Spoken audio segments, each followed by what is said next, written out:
Little Eyolf. By Henrik Ibsen. Introduction. Little Eyolf was written in Christiania during 1894, and published in Copenhagen on December 11th in that year. By this time Ibsen's correspondence has become so scanty as to afford us no clue to what may be called the biographical antecedents of the play. Even of anecdotic history very little attaches to it. For only one of the characters has a definite model been suggested. Ibsen himself told his French translator, Count Prosser, that the original of the rat wife was a little old woman who came to kill rats at the school where he was educated. She carried a little dog in a bag, and it was said that children had been drowned through following her. This means that Ibsen did not himself adapt to his uses the legend so familiar to us in Browning's Pied Piper of Hamelin, but found it ready adapted by the popular imagination of his native place, Cheyenne. This idea, Ibsen continued to Count Prosser, was just what I wanted for bringing about the disappearance of little Eyolf, in whom the infatuation, note, the French word used by Count Prosser is infatuation. I can think of no other rendering for it, but I do not quite know what it means as applied to Allmers and Eyolf. And the feebleness of his father reproduced, but concentrated, exaggerated, as one often sees them in the son of such a father. Dr. Elias tells us that a well-known lady artist, who in middle life suggested to him the figure of Lona Hessel, was in later years the model for the rat wife. There is no inconsistency between these two accounts of the matter. The idea was doubtless suggested by his recollection of the rat catcher of Cheyenne, while traits of manner and physiognomy might be borrowed from the lady in question. The verse quoted on pages 52 and 53, transcriber's note, "There stood the champagne," etc., in Act I, is the last line of a very well-known poem by Johann Sebastian Wellhaven, entitled Republikanern, written in 1839. An unknown guest in a Paris restaurant has been challenged by a noisy party of young Frenchmen to join them in drinking a health to Poland. He refuses. They denounce him as a craven and a slave. He bares his breast and shows the scars of wounds received in fighting for the country whose lost cause has become a subject for conventional enthusiasm and windy rhetoric. They looked at each other. He went on his way. There stood their champagne, but they did not touch it. The champagne incident leads me to wonder whether the relation between Rita and Allmers may not have been partly suggested to Ibsen by the relation between Charlotte Stieglitz and her weakling of a husband. Their story must have been known to him through George Brandis's Young Germany, if not more directly. From time to time, says Dr. Brandis, there came over her what she calls her champagne mood. She grieves that this is no longer the case with him. Note, Main Currents of 19th Century Literature, Volume 6. Page 299. Did the germ of the incident lie in these words? The first performance of the play in Norway took place at the Christiania Theatre on January 15, 1895, for Wettergran playing Rita and for Dybwad, Asta. In Copenhagen, March 13, 1895, for Ode Nielsen and for Hennings played Rita and Asta respectively, while Emil Poulsen played Allmers. The first German Rita, Deutsches Theater, Berlin, January 12, 1895, was Frau Agnes Sorma, with Riker as Allmers. 6 weeks later FRL. Sandrock played Rita at the Burr Theater, Vienna. In May 1895 the play was acted by M. Lugny Poes Company in Paris. The first performance in English took place at the Avenue Theatre, London, on the afternoon of November 23, 1896, with Miss Janet Atchich as Rita, Miss Elizabeth Robbins as Asta, and Mrs. Patrick Campbell as the rat wife. Miss Atchich's Rita made a profound impression. Mrs. Patrick Campbell afterwards played the part in a short series of evening performances. In the spring of 1895 the play was acted in Chicago by a company of Scandinavian amateurs, presumably in Norwegian. For Ode Nielsen has recently, I understand, given some performances of it in New York, and Madame Alla Nazimova has announced it for production during the coming season, 1907 to 1908. As the external history of Little Eyolf is so short, I am tempted to depart from my usual practice, and say a few words as to its matter and meaning. George Brandis, writing of this play, has rightly observed that a kind of dualism has always been perceptible in Ibsen. He pleads the cause of nature, and he castigates nature with mystic morality. Only sometimes nature is allowed the first voice, sometimes morality. In The Master Builder and in Ghosts, the lover of nature in Ibsen was predominant. Here, as in Brand and the Wild Duck, the castigator is in the ascendant. So clearly is this the case in Little Eyolf that Ibsen seems almost to fall into line with Mr. Thomas Hardy. To say nothing of analogies of detail between Little Eyolf and Jude the Obscure, there is this radical analogy, that they are both utterances of a profound pessimism, both indictments of nature. But while Mr. Hardy's pessimism is plaintive and passive, Ibsen's is stoical and almost bracing. It is true that in this play he is no longer the mere indignation pessimist, whom Dr. Brandes quite justly recognized in his earlier works. His analysis has gone deeper into the heart of things, and he has put off the satirist and the iconoclast. But there is in his thought an incompressible energy of revolt. A pessimist in contemplation, he remains a meliorist in action. He is not, like Mr. Hardy, content to let the flag droop half-mast high. His protagonist still runs it up to the masthead, and looks forward steadily to the heavy day of work before him. But although the note of the conclusion is resolute, almost serene, the play remains none the less an indictment of nature, or at least of that egoism of passion which is one of her most potent subtleties. In this view, Allmers becomes a type of what we may roughly call the free moral agent. Eyolf, a type of humanity conceived as passive and suffering, thrusts will less into existence, with boundless aspirations and cruelly limited powers. Rita, a type of the egoistic instinct which is a consuming fire. And Asta, a type of the beneficent love which is possible only so long as it is exempt from the law of change. Allmers, then, is self-conscious egoism, egoism which can now and then break its chains, look in its own visage, realize and shrink from itself, while Rita, until she has passed through the awful crisis which forms the matter of the play, is unconscious, reckless, and ruthless egoism, exigent and jealous, holding to its rights, and incapable even of rising into the secondary stage of maternal love.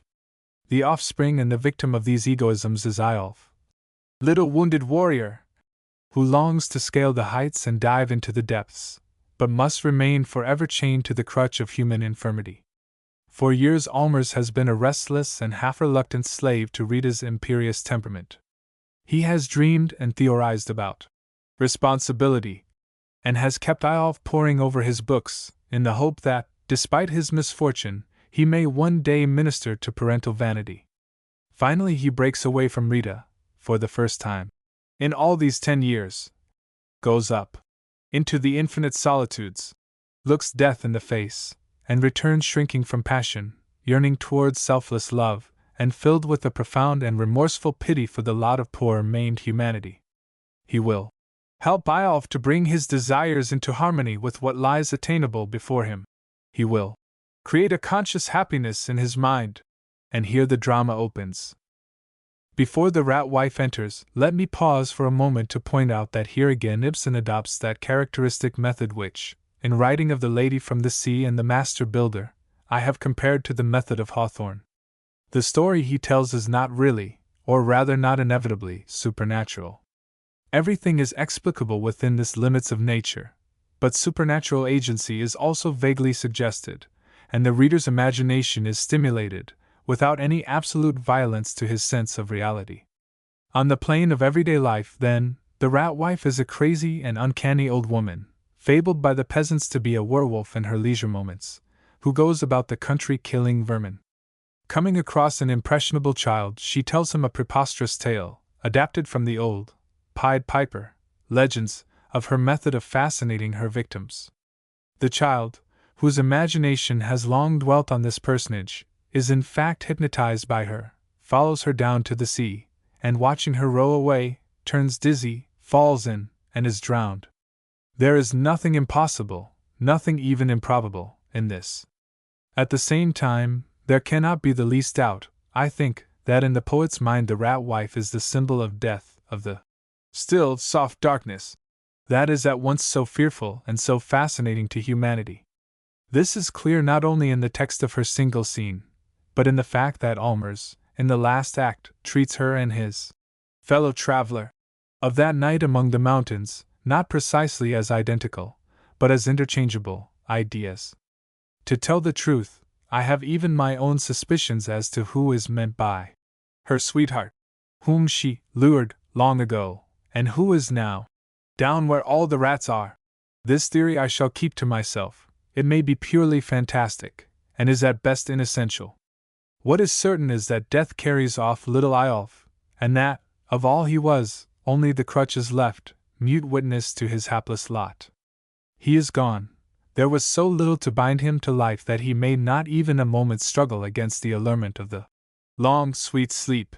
Then, for the first time, the depth of the egoism which had created and conditioned his little life bursts upon his parents' horror-stricken gaze. Like accomplices in crime, they turn upon and accuse each other. Sorrow makes them wicked and hateful. Allmers, as the one whose eyes were already half opened, is the first to carry war into the enemy's country. But Rita is not slow to retort, and presently they both have to admit that their recriminations are only a vain attempt to drown the voice of self-reproach. In a sort of fierce frenzy they tear away veil after veil from their souls, until they realize that Eyolf never existed at all, so to speak, for his own sake, but only for the sake of their passions and vanities. "Isn't it curious," says Rita, summing up the matter, "that we should grieve like this over a little stranger boy? In blind self-absorption they have played with life and death, and now the great open eyes of the stranger boy will be forever upon them." Allmers would fain take refuge in a love untainted by the egoism, and unexposed to the revulsions of passion. But not only is Asta's pity for Rita too strong to let her countenance this desertion, she has discovered that her relation to Allmers is not exempt from the law of change, and she takes flight from him, and from herself. Meanwhile it appears that the agony which Allmers and Rita have endured in probing their wounds has been, as Halvard Solness would say, salutary self-torture. The consuming fire of passion is now quenched, but it has left an empty place within them, and they feel it. Common need. To fill it up with something that is a little like love. They come to remember that there are other children in the world on whom reckless instinct has thrust the gift of life, neglected children, stunted and maimed in mind if not in body. And now that her egoism is seared to the quick, the mother instinct asserts itself in Rita. She will take these children to her, these children to whom her hand and her heart have hitherto been closed. They shall be outwardly in Eyolf's place, and perhaps in time they may fill the place in her heart that should have been Eyolf's. Thus she will try to make her peace with the great open eyes. For now, at last, she has divined the secret of the unwritten book on human responsibility, and has realized that motherhood means atonement. So I read this terrible and beautiful work of art. This, I think, is a meaning inherent in it, not perhaps the meaning, and still less all the meanings. Indeed, its peculiar fascination for me, among all Ibsen's works, lies in the fact that it seems to touch life at so many different points. But I must not be understood as implying that Ibsen constructed the play with any such definitely allegoric design as is here set forth. I do not believe that this creator of men and women ever started from an abstract conception. He did not first compose his philosophic tune and then set his puppets dancing to it. The germ in his mind was dramatic, not ethical. It was only as the drama developed that its meanings dawned upon him, and he left them implicit and fragmentary, like the symbolism of life itself, seldom formulated, never worked out with schematic precision. He simply took a cutting from the tree of life, and planting it in the rich soil of his imagination, let it ramify and burgeon as it would. Even if one did not know the date of Little Eyolf, one could confidently assign it to the latest period of Ibsen's career, on noting a certain difference of scale between its foundations and its superstructure. In his earlier plays, down to and including Hedda Gabler, we feel his invention at work to the very last moment, often with more intensity in the last act than in the first. In his later plays he seems to be in haste to pass as early as possible from invention to pure analysis. In this play, after the death of Eyolf, surely one of the most inspired situations, in all drama, there is practically no external action whatsoever. Nothing happens save in the souls of the characters. There is no further invention, but rather what one may perhaps call inquisition. This does not prevent the second act from being quite the most poignant, or the third act from being one of the most moving that Ibsen ever wrote. Far from wishing to depreciate the play, I rate it more highly, perhaps, than most critics, among the very greatest of Ibsen's achievements. I merely note as a characteristic of the poet's latest manner this disparity of scale between the work foreshadowed, so to speak, and the work completed. We shall find it still more evident in the case of John Gabriel Borkman. Little Eyolf. 1894. Characters. The action takes place on Almers's property, bordering on the fjord, 12 or 14 miles from Christiania. Play in 3 acts. Act first. A pretty and richly decorated garden room, full of furniture, flowers, and plants. At the back, open glass doors, leading out to a veranda. An extensive view over the fjord. In the distance, wooded hillsides. A door in each of the side walls, the one on the right a folding door, placed far back. In front on the right, a sofa, with cushions and rugs. Beside the sofa, a small table and chairs. In front, on the left, a larger table, with armchairs around it. On the table stands an open handbag. It is an early summer morning, with warm sunshine. Mrs. Rita Allmers stands beside the table, facing towards the left, engaged in unpacking the bag. She is a handsome, rather tall, well-developed blonde, about 30 years of age, dressed in a light-colored morning gown. Shortly after, Miss Asta Allmers enters by the door on the right, wearing a light brown summer dress, with hat, jacket, and parasol. Under her arm she carries a locked portfolio of considerable size. She is slim, of middle height, with dark hair, and deep, earnest eyes. 25 years old. Asta. As she enters, "Good morning, my dear Rita." Rita turns her head, and nods to her. "What? Is that you, Asta? Come all the way from town so early?" Asta takes of her things, and lays them on a chair beside the door. "Yes, such a restless feeling came over me. I felt I must come out today, and see how little Eyolf was getting on, and you too." Lays the portfolio on the table beside the sofa. "So I took the steamer, and here I am." Rita, smiling to her, "And I dare say you met one or other of your friends on board?"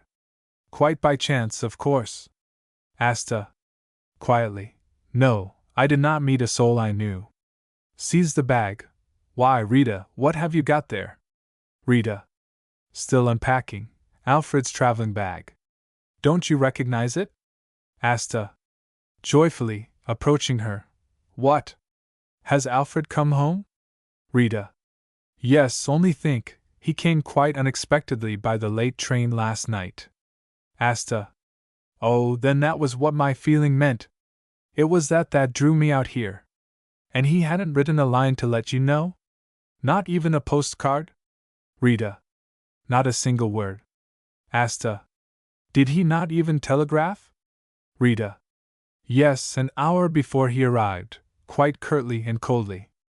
Laughs. "Don't you think that was like him, Asta?" Asta, "Yes, he goes so quietly about everything." Rita, "But that made it all the more delightful to have him again." Asta, "Yes, I am sure it would." Rita, "A whole fortnight before I expected him." Asta, "And is he quite well? Not in low spirits?" Rita closes the bag with a snap, and smiles at her. He looked quite transfigured as he stood in the doorway. Asta, "And was he not the least bit tired either?" Rita, "Oh, yes, he seemed to be tired enough, very tired, in fact. But poor fellow, he had come on foot the greater part of the way." Asta, "And then perhaps the high mountain air may have been rather too keen for him." Rita, "Oh, no, I don't think so at all. I haven't heard him cough once." Asta, "Ah, there you see now. It was a good thing, after all, that the doctor talked him into taking this tour." Rita, "Yes, now that it is safely over. But I can tell you it has been a terrible time for me, Asta. I have never cared to talk about it, and you so seldom came out to see me, too." Asta, "Yes, I dare say that wasn't very nice of me, but—" Rita, Well, well, well, of course you had your school to attend to in town. Smiling. And then our road-maker friend. Of course he was away too. Asta. Oh, don't talk like that, Rita. Rita. Very well, then. We will leave the road-maker out of the question. You can't think how I have been longing for Alfred. How empty the place seemed. How desolate. Ugh, it felt as if there had been a funeral in the house. Asta. Why, dear me, only 6 or 7 weeks. Rita. Yes, but you must remember that Alfred has never been away from me before, never so much as 24 hours. Not once in all these 10 years. Asta. No, but that is just why I really think it was high time he should have a little outing this year. He ought to have gone for a tramp in the mountains every summer. He really ought. Rita. Half smiling. Oh yes, it's all very well for you to talk. If I were as reasonable as you, I suppose I should have let him go before, perhaps. But I positively could not, Asta. It seemed to me I should never get him back again. Surely you can understand that? Asta. No, but I dare say that is because I have no one to lose. Rita. With a teasing smile. Really? No one at all? Asta. Not that I know of. Changing the subject. But tell me, Rita, where is Alfred? Is he still asleep? Rita. Oh, not at all. He got up as early as ever today. Asta. Then he can have been so very tired after all. Rita. Yes, he was last night, when he arrived. But now he has had little Eyolf with him in his room for a whole hour and more. Asta. Poor little white-faced boy. Has he to be forever at his lessons again? Rita. With a slight shrug. Alfred will have it so, you know. Asta. Yes, but I think you ought to put down your foot about it, Rita. Rita. Somewhat impatiently. Oh no, come now, I really cannot meddle with that. Alfred knows so much better about these things than I do. And what would you have Eyolf do? He can't run about and play, you see, like other children. Asta. With decision. I will talk to Alfred about this. Rita. Yes, do. I wish you would. Oh. Here he is. Alfred Allmers, dressed in light summer clothes, enters by the door on the left, leading Eyolf by the hand. He is a slim, lightly built man of about 36 or 37, with gentle eyes, and thin brown hair and beard. His expression is serious and thoughtful. Eyolf wears a suit cut like a uniform, with gold braid and gilt military buttons. He is lame, and walks with a crutch under his left arm. His leg is shrunken. He is undersized, and looks delicate, but has beautiful, intelligent eyes. Allmers drops Eyolf's hand, goes up to Asta with an expression of marked pleasure, and holds out both his hands to her. Asta. My dearest Asta. To think of your coming. To think of my seeing you so soon. Asta. I felt I must. Welcome home again. Allmers. Shaking her hands. Thank you for coming. Rita. Doesn't he look well? Asta. Gazes fixedly at him. Splendid. Quite splendid. His eyes are so much brighter. And I suppose you have done a great deal of writing on your travels? With an outburst of joy. I shouldn't wonder if you had finished the whole book, Alfred? Allmers. Shrugging his shoulders. The book? Oh, the book. Asta. Yes, I was sure you would find it go so easily when once you got away. Allmers. So I thought too. But do you know, I didn't find it so at all. The truth is, I have not written a line of the book. Asta. Not a line? Rita. Oh ho. I wondered when I found all the paper lying untouched in your bag. Asta. But my dear Alfred, what have you been doing all this time? Allmers. Smiling. Only thinking and thinking and thinking. Rita. Putting her arm round his neck, and thinking a little, too, of those you had left at home? Allmers. Yes, you may be sure of that. I have thought a great deal of you, every single day. Rita. Taking her arm away. Ah, that is all I care about. Asta. But you haven't even touched the book. And yet you can look so happy and contented. That is not what you generally do. I mean when your work is going badly. Allmers. You are right there. You see, I have been such a fool hitherto. All the best that is in you goes into thinking. What you put on paper is worth very little. Asta. Exclaiming, worth very little. Rita. Laughing, what an absurd thing to say, Alfred. Eyolf. Looks confidingly up at him. Oh yes, Papa, what you write is worth a great deal. Allmers. Smiling and stroking his hair. Well, well, since you say so, but I can tell you, someone is coming after me who will do it better. Eyolf. Who can that be? Oh, tell me. Allmers.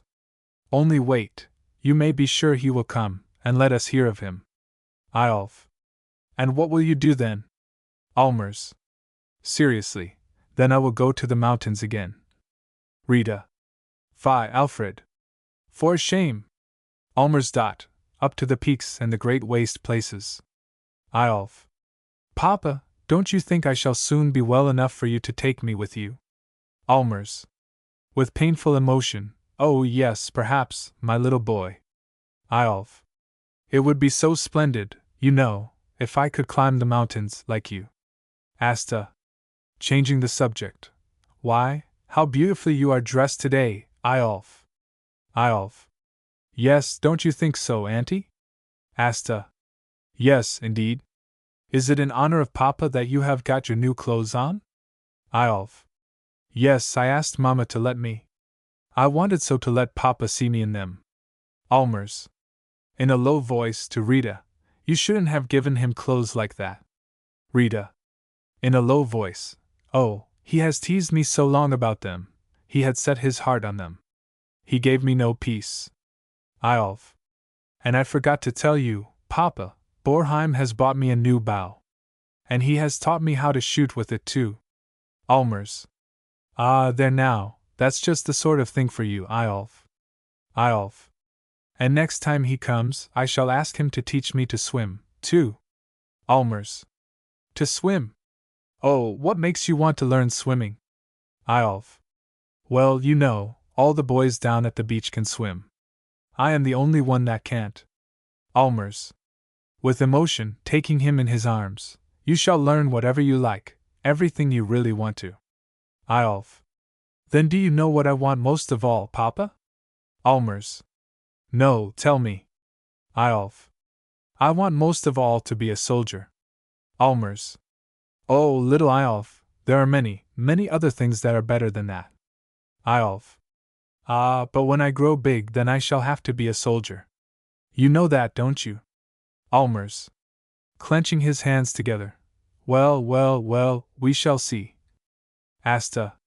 Seating herself at the table on the left. Eyolf. Come here to me, and I will tell you something. Eyolf. Goes up to her. What is it, Auntie?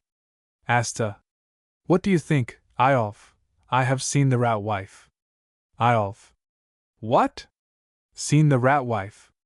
Oh, you're only making a fool of me. Asta.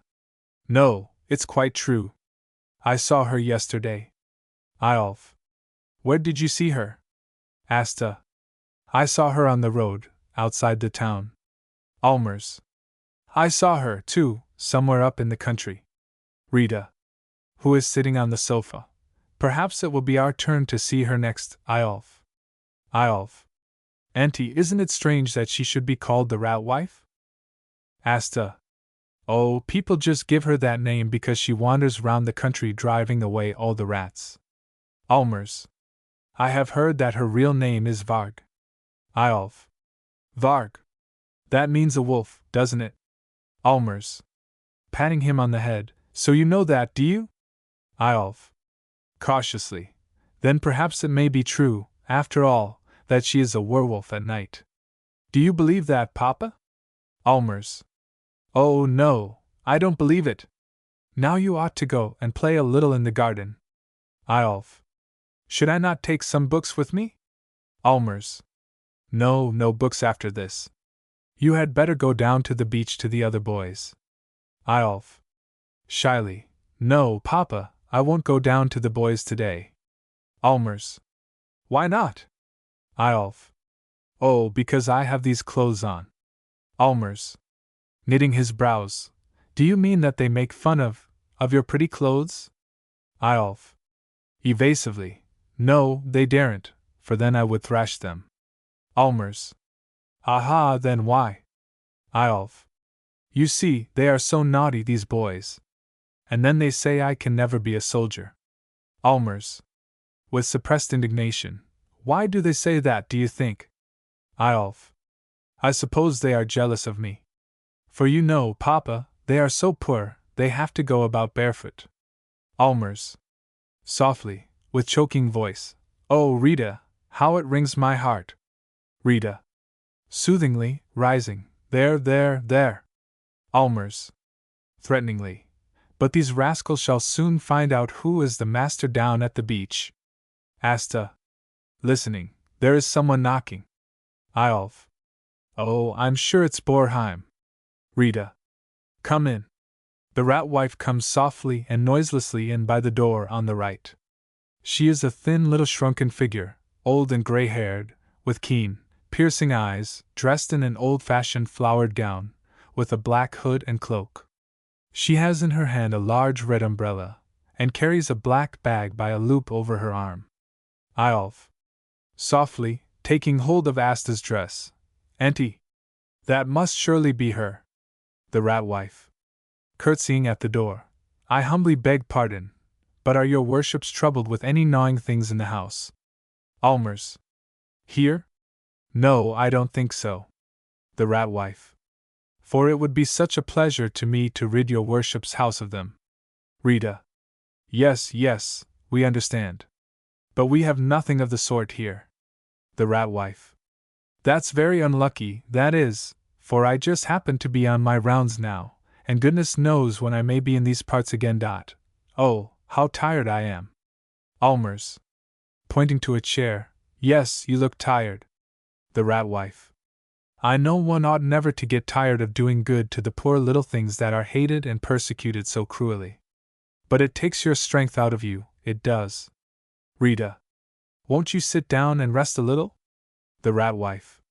I thank your ladyship with all my heart. Seats herself on a chair between the door and the sofa. I have been out all night at my work. Allmers. Have you indeed? The rat wife. Yes, over on the islands. With a chuckling laugh. The people sent for me, I can assure you. They didn't like it a bit, but there was nothing else to be done. They had to put a good face on it, and bite the sour apple. Looks at Eyolf, and nods. The sour apple, little master, the sour apple. Eyolf. Involuntarily, a little timidly. Why did they have to?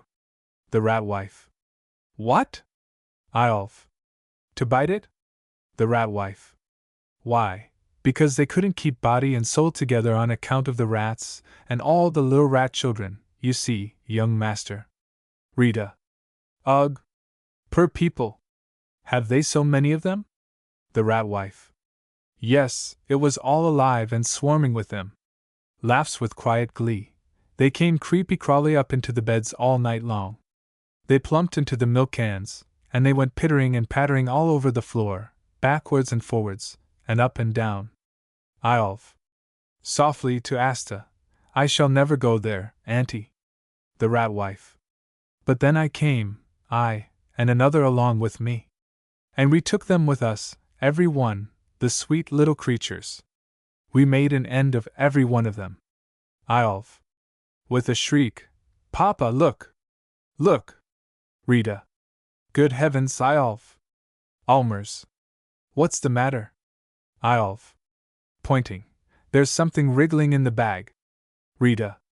At the extreme left, shrieks. Ugh! Send her away, Alfred.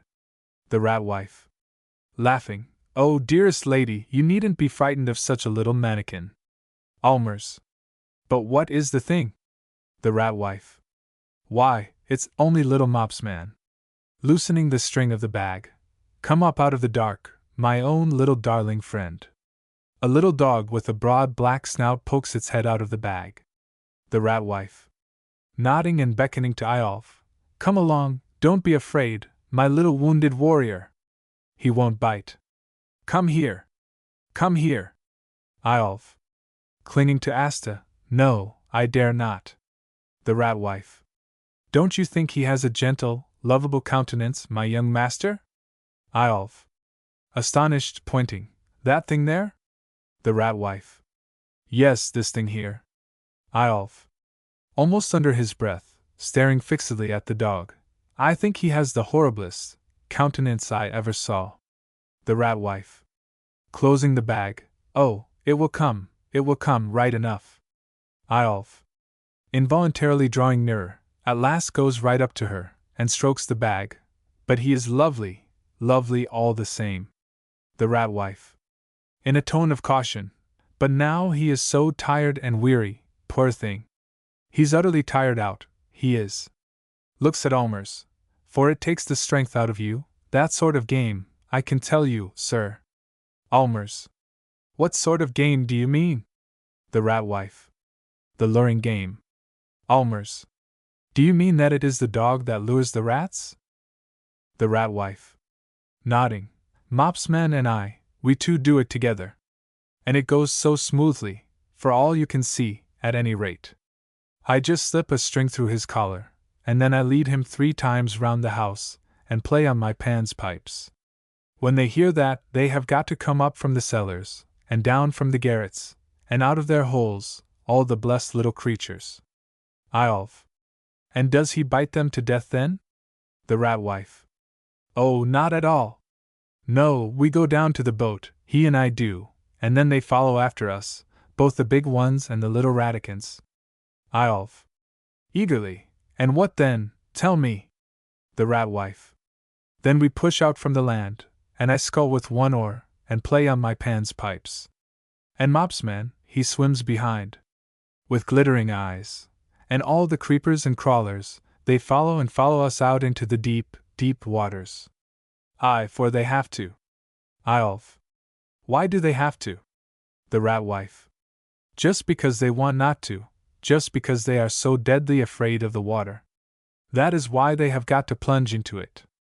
Eyolf. Are they drowned then? The rat wife. Every blessed one. More softly, and there it is all as still, and soft, and dark as their hearts can desire, the lovely little things. Down there they sleep a long, sweet sleep, with no one to hate them or persecute them any more. Rises. In the old days, I can tell you, I didn't need any mopsman. Then I did the luring myself, I alone. Eyolf. And what did you lure then? The rat wife. Men. One most of all. Eyolf. With eagerness. Oh, who was that one? Tell me. The rat wife. Laughing. It was my own sweetheart, it was, little heartbreaker. Eyolf. And where is he now, then? The rat wife. Harshly. Down where all the rats are. Resuming her milder tone. But now I must be off and get to business again. Always on the move. To Rita. So your ladyship has no sort of use for me today? I could finish it all off while I am about it. Rita. No, thank you. I don't think we require anything. The rat wife.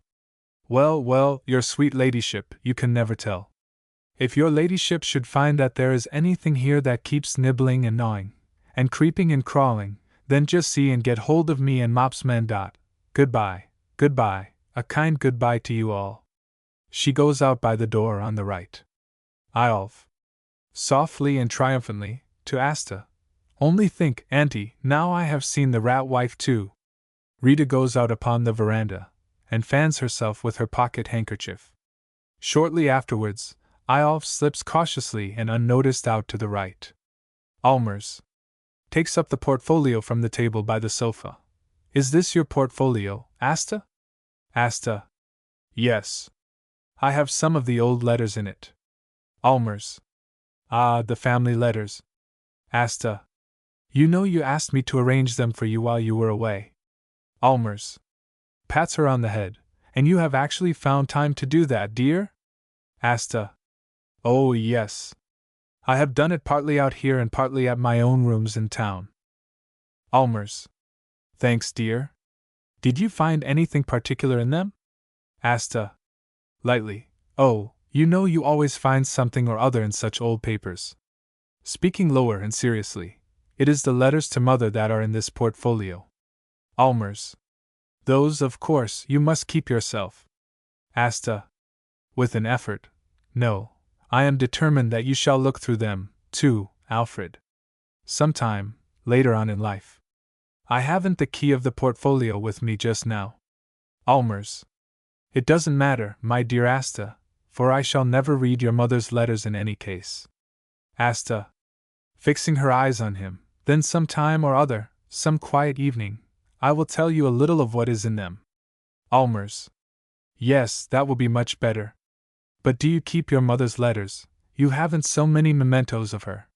He hands Asta the portfolio. She takes it, and lays it on the chair under her outdoor things.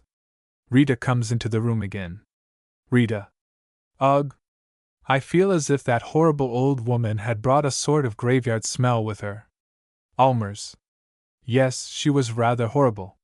Rita. I felt almost sick while she was in the room. Allmers. However, I can very well understand the sort of spellbound fascination that she talked about. The loneliness of the mountain peaks and of the great waste places has something of the same magic about it. Asta. Looks attentively at him. What is it that has happened to you, Alfred? Allmers. Smiling. To me? Asta. Yes, something has happened. Something seems almost to have transformed you. Rita noticed it too. Rita. Yes, I saw it the moment you came. A change for the better, I hope, Alfred?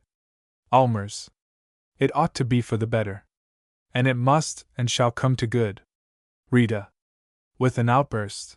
You have had some adventure on your journey. Don't deny it. I can see it in your face. Allmers. Shaking his head. No adventure in the world, outwardly at least. But. Rita. Eagerly. But? Allmers. It is true that within me there has been something of a revolution. Rita. Oh heavens! Allmers. Soothingly, patting her hand. Only for the better, my dear Rita. You may be perfectly certain of that. Rita. Seats herself on the sofa. You must tell us all about it, at once. Tell us everything. Allmers. Turning to Asta. Yes, let us sit down, too, Asta. Then I will try to tell you as well as I can. He seats himself on the sofa at Rita's side. Asta moves a chair forward, and places herself near him. Rita. Looking at him expectantly. Well? Allmers. Gazing straight before him. When I look back over my life, and my fortunes, for the last 10 or 11 years, it seems to me almost like a fairy tale, or a dream. Don't you think so too, Asta? Asta. Yes, in many ways I think so. Allmers. Continuing. When I remember what we two used to be, Asta, we two poor orphan children. Rita. Impatiently. Oh, that is such an old, old story. Allmers. Not listening to her, and now here I am in comfort and luxury. I have been able to follow my vocation. I have been able to work and study, just as I had always longed to. Holds out his hand, and all this great, this fabulous good fortune we owe to you, my dearest Rita. Rita. Half playfully, half angrily, slaps his hand. Oh, I do wish you would stop talking like that. Allmers. I speak of it only as a sort of introduction. Rita. Then do skip the introduction. Allmers. Rita, you must not think it was the doctor's advice that drove me up to the mountains. Asta. Was it not, Alfred? Rita. What was it then? Allmers. It was this. I found there was no more peace for me, there in my study. Rita. No peace. Why, who disturbed you? Allmers. Shaking his head. No one from without. But I felt as though I were positively abusing, or, say rather, wasting, my best powers, frittering away the time. Asta. With wide eyes. When you were writing at your book? Allmers. Nodding. For I cannot think that my powers are confined to that alone. I must surely have it in me to do one or two other things as well. Rita. Was that what you sat there brooding over? Allmers. Yes, mainly that. Rita. And so that is what has made you so discontented with yourself of late, and with the rest of us as well. For you know you were discontented, Alfred. Allmers. Gazing straight before him. There I sat bent over my table, day after day, and often half the night too, writing and writing at the great thick book on human responsibility. Asta, laying her hand upon his arm. But Alfred, that book is to be your life work. Rita. Yes, you have said so often enough. Allmers. I thought so. Ever since I grew up, I have thought so.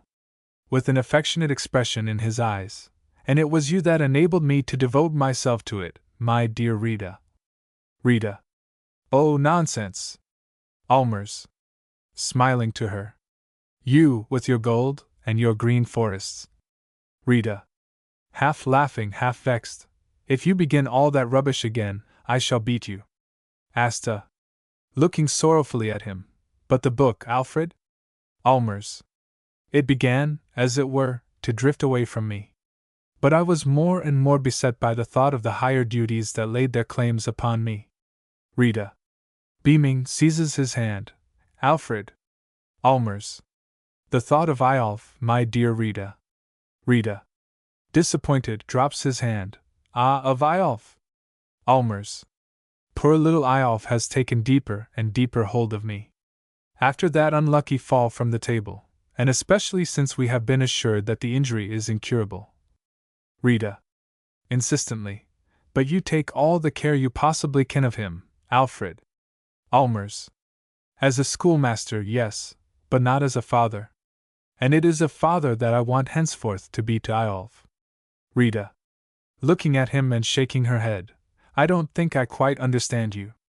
Allmers. I mean that I will try with all my might to make his misfortune as painless and easy to him as it can possibly be. Rita. Oh, but dear, thank heaven, I don't think he feels it so deeply. Asta. With emotion, yes, Rita, he does. Allmers. Yes, you may be sure he feels it deeply. Rita. Impatiently. But Alfred, what more can you do for him? Allmers. I will try to perfect all the rich possibilities that are dawning in his childish soul.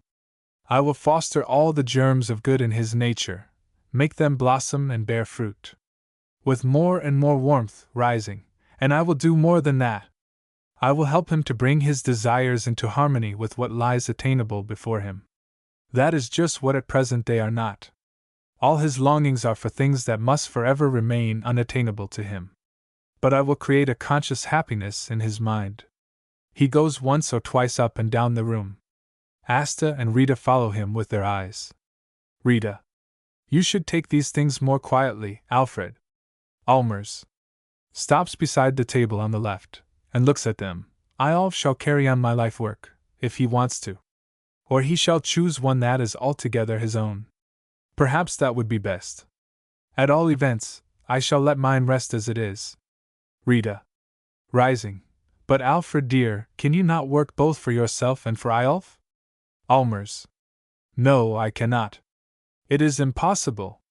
I cannot divide myself in this matter, and therefore I efface myself. Eyolf shall be the complete man of our race. And it shall be my new life work to make him the complete man. Asta. Has risen and now goes up to him. This must have cost you a terribly hard struggle, Alfred? Allmers. Yes, it has. At home here, I should never have conquered myself, never brought myself to the point of renunciation. Never at home. Rita. Then that was why you went away this summer? Allmers. With shining eyes, yes. I went up into the infinite solitudes. I saw the sunrise gleaming on the mountain peaks. I felt myself nearer the stars. I seemed almost to be in sympathy and communion with them. And then I found the strength for it. Asta. Looking sadly at him. But you will never write any more of your book on human responsibility? Allmers. No, never, Asta. I tell you I cannot split up my life between two vocations. But I will act out my human responsibility in my own life. Rita. With a smile. Do you think you can live up to such high resolves at home here? Allmers. Taking her hand. With you to help me, I can. Holds out the other hand. And with you too, Asta. Rita. Drawing her hand away. Ah, with both of us. So, after all, you can divide yourself. Allmers. Why, my dearest Rita. Rita moves away from him and stands in the garden doorway. A light and rapid knock is heard at the door on the right. Engineer Borheim enters quickly. He is a young man of a little over 30. His expression is bright and cheerful, and he holds himself erect. Borheim. Good morning, Mrs. Allmers. Stops with an expression of pleasure on seeing Allmers. Why, what's this? Home again already, Mr. Allmers? Allmers. Shaking hands with him. Yes, I arrived last night. Rita. Gaily. His leave was up, Mr. Borheim. Allmers. No, you know it wasn't, Rita. Rita. Approaching. Oh yes, but it was, though. His furlough had run out. Borheim. I see you hold your husband well in hand, Mrs. Allmers. Rita. I hold to my rights. And besides, everything must have an end. Borheim. Oh, not everything, I hope. Good morning, Miss Allmers. Asta. Holding aloof from him. Good morning. Rita. Looking at Borheim. Not everything, you say? Borheim. Oh, I am firmly convinced that there are some things in the world that will never come to an end. Rita. I suppose you are thinking of love, and that sort of thing. Borheim. Warmly. I am thinking of all that is lovely. Rita. And that never comes to an end. Yes, let us think of that, hope for that, all of us. Allmers. Coming up to them. I suppose you will soon have finished your road work out here? Borheim. I have finished it already, finished it yesterday. It has been a long business, but, thank heaven, that has come to an end. Rita. And you are beaming with joy over that? Borheim. Yes, I am indeed. Rita. Well, I must say. Borheim. What, Mrs. Allmers? Rita. I don't think it is particularly nice of you, Mr. Borheim. Borheim. Indeed? Why not? Rita. Well, I suppose we shan't often see you in these parts after this. Borheim. No, that is true. I hadn't thought of that. Rita. Oh well, I suppose you will be able to look in upon us now and then all the same. Borheim. No, unfortunately that will be out of my power for a very long time. Allmers. Indeed? How so? Borheim. The fact is, I have got a big piece of new work that I must set about at once. Allmers. Have you indeed? Pressing his hand. I am heartily glad to hear it. Rita. I congratulate you, Mr. Borheim. Borheim. Hush, hush, I really ought not to talk openly of it as yet. But I can't help coming out with it. It is a great piece of road making, up in the north, with mountain ranges to cross, and the most tremendous difficulties to overcome, with an outburst of gladness. Oh, what a glorious world this is, and what a joy it is to be a road maker in it. Rita. Smiling, and looking teasingly at him. Is it road-making business that has brought you out here today in such wild spirits? Borheim. No, not that alone. I am thinking of all the bright and hopeful prospects that are opening out before me. Rita. Aha, then perhaps you have something still more exquisite in reserve. Borheim. Glancing towards Asta. Who knows? When once happiness comes to us, it is apt to come like a spring flood. Turns to Asta. Miss Allmers, would you not like to take a little walk with me? As we used to? Asta. Quickly. No, no, thank you. Not now. Not today. Borheim. Oh, do come. Only a little bit of a walk. I have so much I want to talk to you about before I go. Rita. Something else, perhaps, that you must not talk openly about as yet? Borheim. That depends. Rita. But there is nothing to prevent your whispering, you know. Half aside. Asta, you must really go with him. Asta. But my dear Rita. Borheim. Imploringly. Miss Asta, remember it is to be a farewell walk, the last for many a day. Asta takes her hat and parasol. Very well, suppose we take a stroll in the garden then. Borheim. Oh, thank you, thank you. Allmers. And while you are there you can see what Eyolf is doing. Borheim. Ah, Eyolf, by the by. Where is Eyolf today? I've got something for him. Allmers. He is out playing somewhere. Borheim. Is he really? Then he has begun to play now? He used always to be sitting indoors over his books. Allmers. There is to be an end of that now. I am going to make a regular open-air boy of him. Borheim. Ah, now, that's right. Out into the open air with him, poor little fellow. Good Lord, what can we possibly do better than play in this blessed world? For my part, I think all life is one long playtime. Come, Miss Asta. Borheim and Asta go out on the veranda and down through the garden.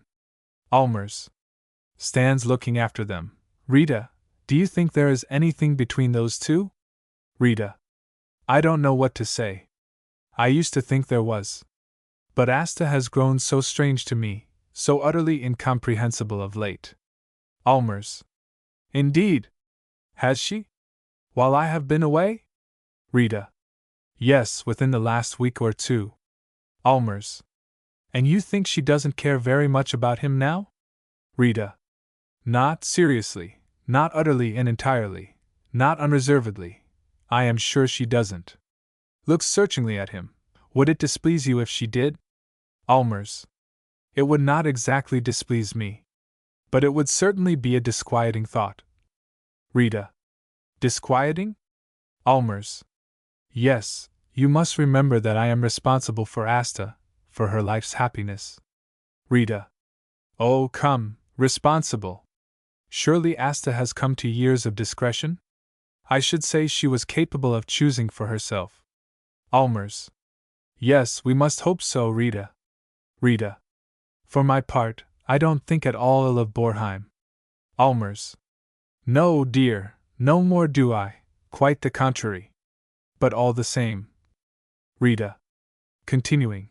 And I should be very glad indeed if he and Asta were to make a match of it. Allmers. Annoyed. Oh, why should you be? Rita. With increasing excitement.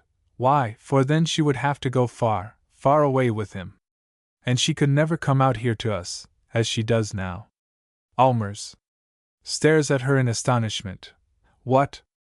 Can you really wish Asta to go away? Rita. Yes, yes, Alfred.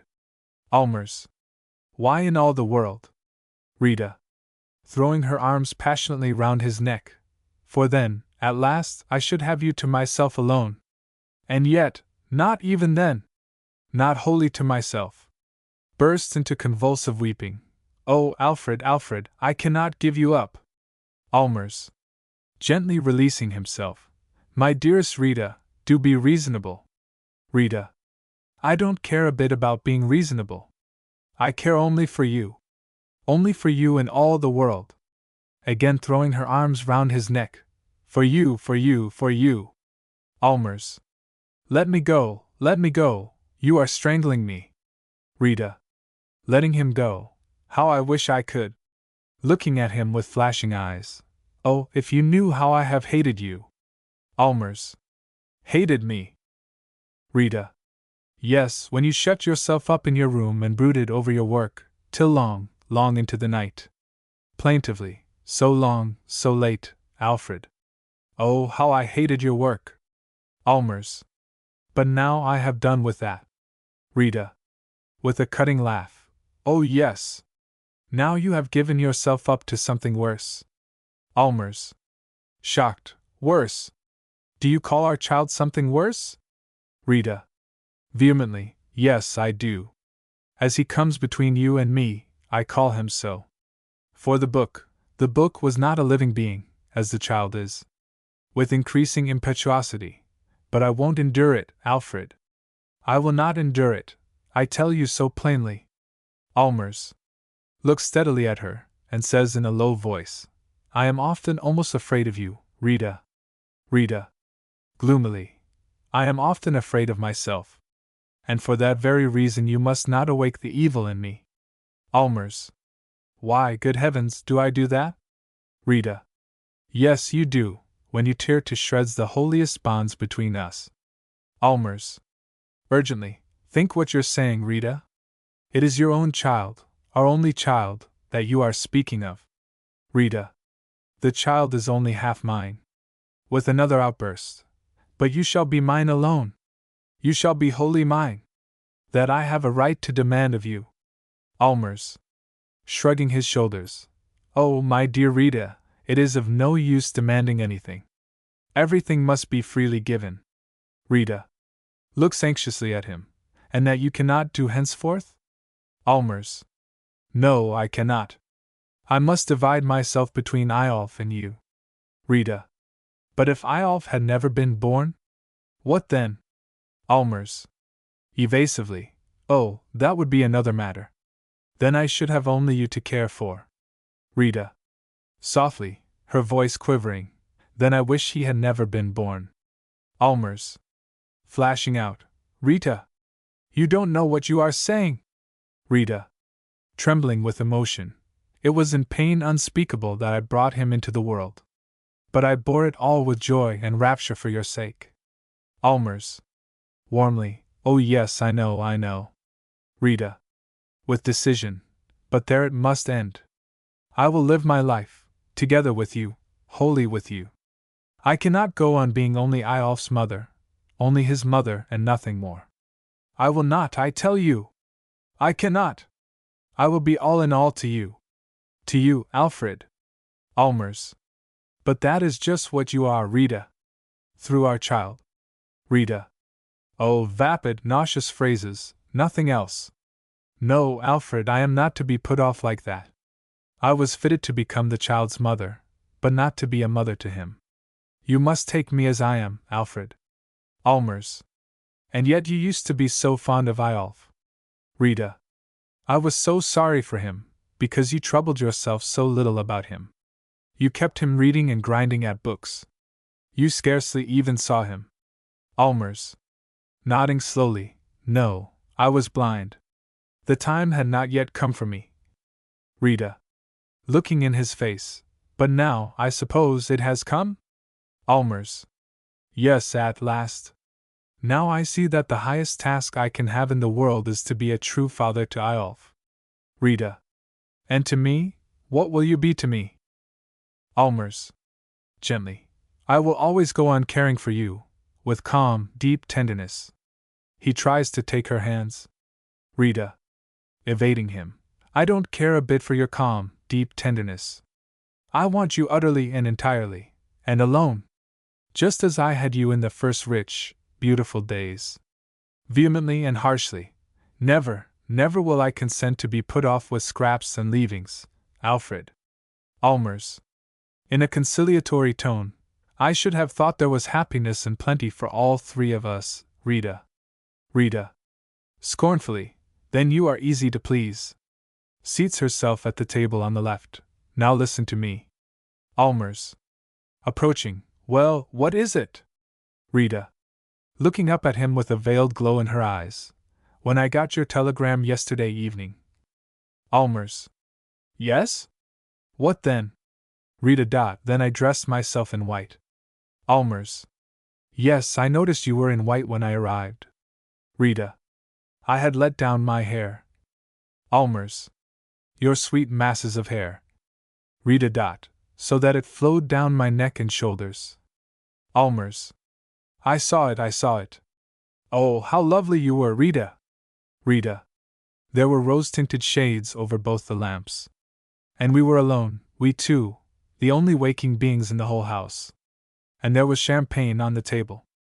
Allmers. I did not drink any of it. Rita. Looking bitterly at him. No, that is true. Laughs harshly. There stood the champagne, but you tasted it not, as the poet says. She rises from the armchair, goes with an air of weariness over to the sofa, and seats herself, half reclining, upon it. Allmers. Crosses the room and stands before her. I was so taken up with serious thoughts. I had made up my mind to talk to you of our future, Rita, and first and foremost of Eyolf. Rita. Smiling, and so you did. Allmers. No, I had not time to, for you began to undress. Rita. Yes, and meanwhile you talked about Eyolf. Don't you remember? You wanted to know all about little Eyolf's digestion. Allmers. Looking reproachfully at her. Rita. Rita. And then you got into your bed, and slept the sleep of the just. Allmers. Shaking his head. Rita, Rita. Rita. Lying at full length and looking up at him. Alfred? Allmers. Yes? Rita. There stood your champagne, but you tasted it not. Allmers. Almost harshly. No, I did not taste it. He goes away from her and stands in the garden doorway. Rita lies for some time motionless, with closed eyes. Rita. Suddenly springing up. But let me tell you one thing, Alfred. Allmers. Turning in the doorway. Well? Rita. You ought not to feel quite so secure as you do. Allmers. Not secure? Rita. No, you ought not to be so indifferent. Not certain of your property in me. Allmers. Drawing nearer. What do you mean by that? Rita. With trembling lips. Never in a single thought have I been untrue to you, Alfred. Never for an instant. Allmers. No, Rita, I know that, I, who know you so well. Rita. With sparkling eyes. But if you disdain me. Allmers. Disdain? I don't understand what you mean. Rita. Oh, you don't know all that might rise up within me if. Allmers. If? Rita.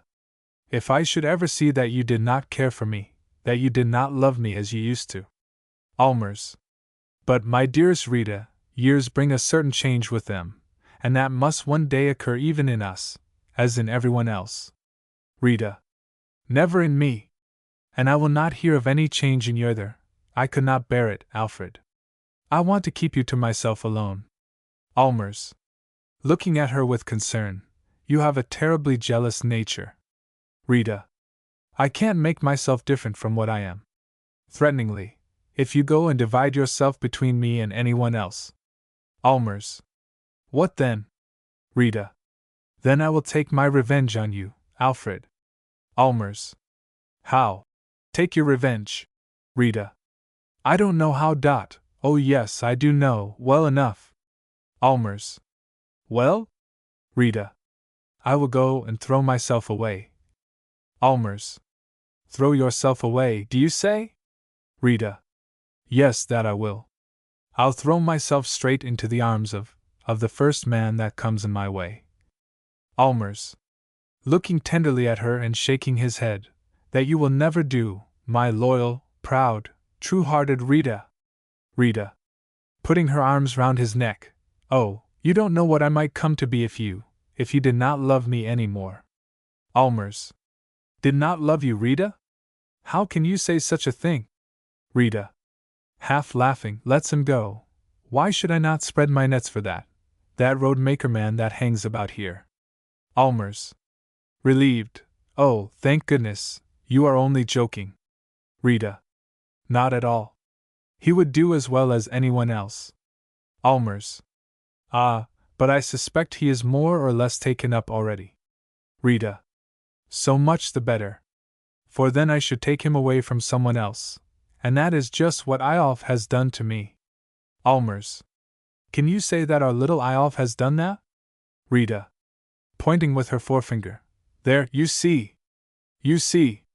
The moment you mention Eyolf's name, you grow tender and your voice quivers. Threateningly, clenching her hands. Oh, you almost tempt me to wish. Allmers. Looking at her anxiously. What do I tempt you to wish, Rita? Rita. Vehemently, going away from him. No, no, no. I won't tell you that. Never. Allmers. Drawing nearer to her. Rita. I implore you, for my sake and for your own, do not let yourself be tempted into evil. Borheim and Asta come up from the garden. They both show signs of restrained emotion. They look serious and dejected. Asta remains out on the veranda. Borheim comes into the room. Borheim. So that is over. Miss Allmers and I have had our last walk together. Rita looks at him with surprise. Ah. And there is no longer journey to follow the walk? Borheim. Yes, for me. Rita. For you alone? Borheim. Yes, for me alone. Rita glances darkly at Allmers. Do you hear that? Turns to Borheim. I'll wager it is someone with the evil eye that has played you this trick. Borheim looks at her. The evil eye? Rita nodding. Yes, the evil eye. Borheim. Do you believe in the evil eye, Mrs. Allmers? Rita. Yes. I have begun to believe in the evil eye. Especially in a child's evil eye. Allmers. Shocked, whispers, Rita, how can you? Rita. Speaking low. It is you that make me so wicked and hateful, Alfred. Confused cries and shrieks are heard in the distance, from the direction of the fjord. Borheim. Going to the glass door. What noise is that? Asta. In the doorway. Look at all those people running down to the pier. Allmers. What can it be? Looks out for a moment. No doubt it's those street urchins at some mischief again. Borheim calls, leaning over the veranda railings. I say, you boys down there. What's the matter? Several voices are heard answering indistinctly and confusedly. Rita. What do they say? Borheim. They say it's a child that's drowned. Allmers. A child drowned? Asta. Uneasily. A little boy, they say. Allmers. Oh, they can all swim, every one of them. Rita shrieks in terror. Where is Eyolf? Allmers. Keep quiet, quiet. Eyolf is down in the garden, playing. Asta. No, he wasn't in the garden. Rita. With upstretched arms. Oh, if only it isn't he! Borheim listens and calls down. Whose child is it, do you say? Indistinct voices are heard. Borheim and Asta utter a suppressed cry, and rush out through the garden. Allmers. In an agony of dread.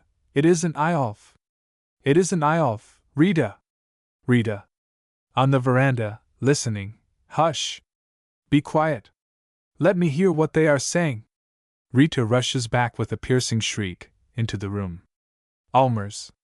Following her. What did they say? Rita. Sinking down beside the armchair on the left, they said, the crutch is floating. Allmers. Almost paralyzed. No. No. No. Rita. Hoarsely. Eyolf. Eyolf. Oh, but they must save him. Allmers. Half distracted. They must. So precious a life. He rushes down through the garden. Act second. A little narrow glen by the side of the fjord, on Allmers's property. On the left, lofty old trees overarch the spot. Down the slope in the background a brook comes leaping, and loses itself among the stones on the margin of the wood. A path winds along by the brookside. To the right there are only a few single trees, between which the fjord is visible. In front is seen the corner of a boat shed with a boat drawn up. Under the old trees on the left stands a table with a bench and 1 or 2 chairs, all made of thin birch staves. It is a heavy, damp day, with driving mist wreaths. Alfred Allmers, dressed as before, sits on the bench, leaning his arms on the table. His hat lies before him. He gazes absently and immovably out over the water. Presently Asta Allmers comes down the wood path. She is carrying an open umbrella. Asta goes quietly and cautiously up to him. You ought not to sit down here in this gloomy weather, Alfred. Allmers nods slowly without answering. Asta, closing her umbrella.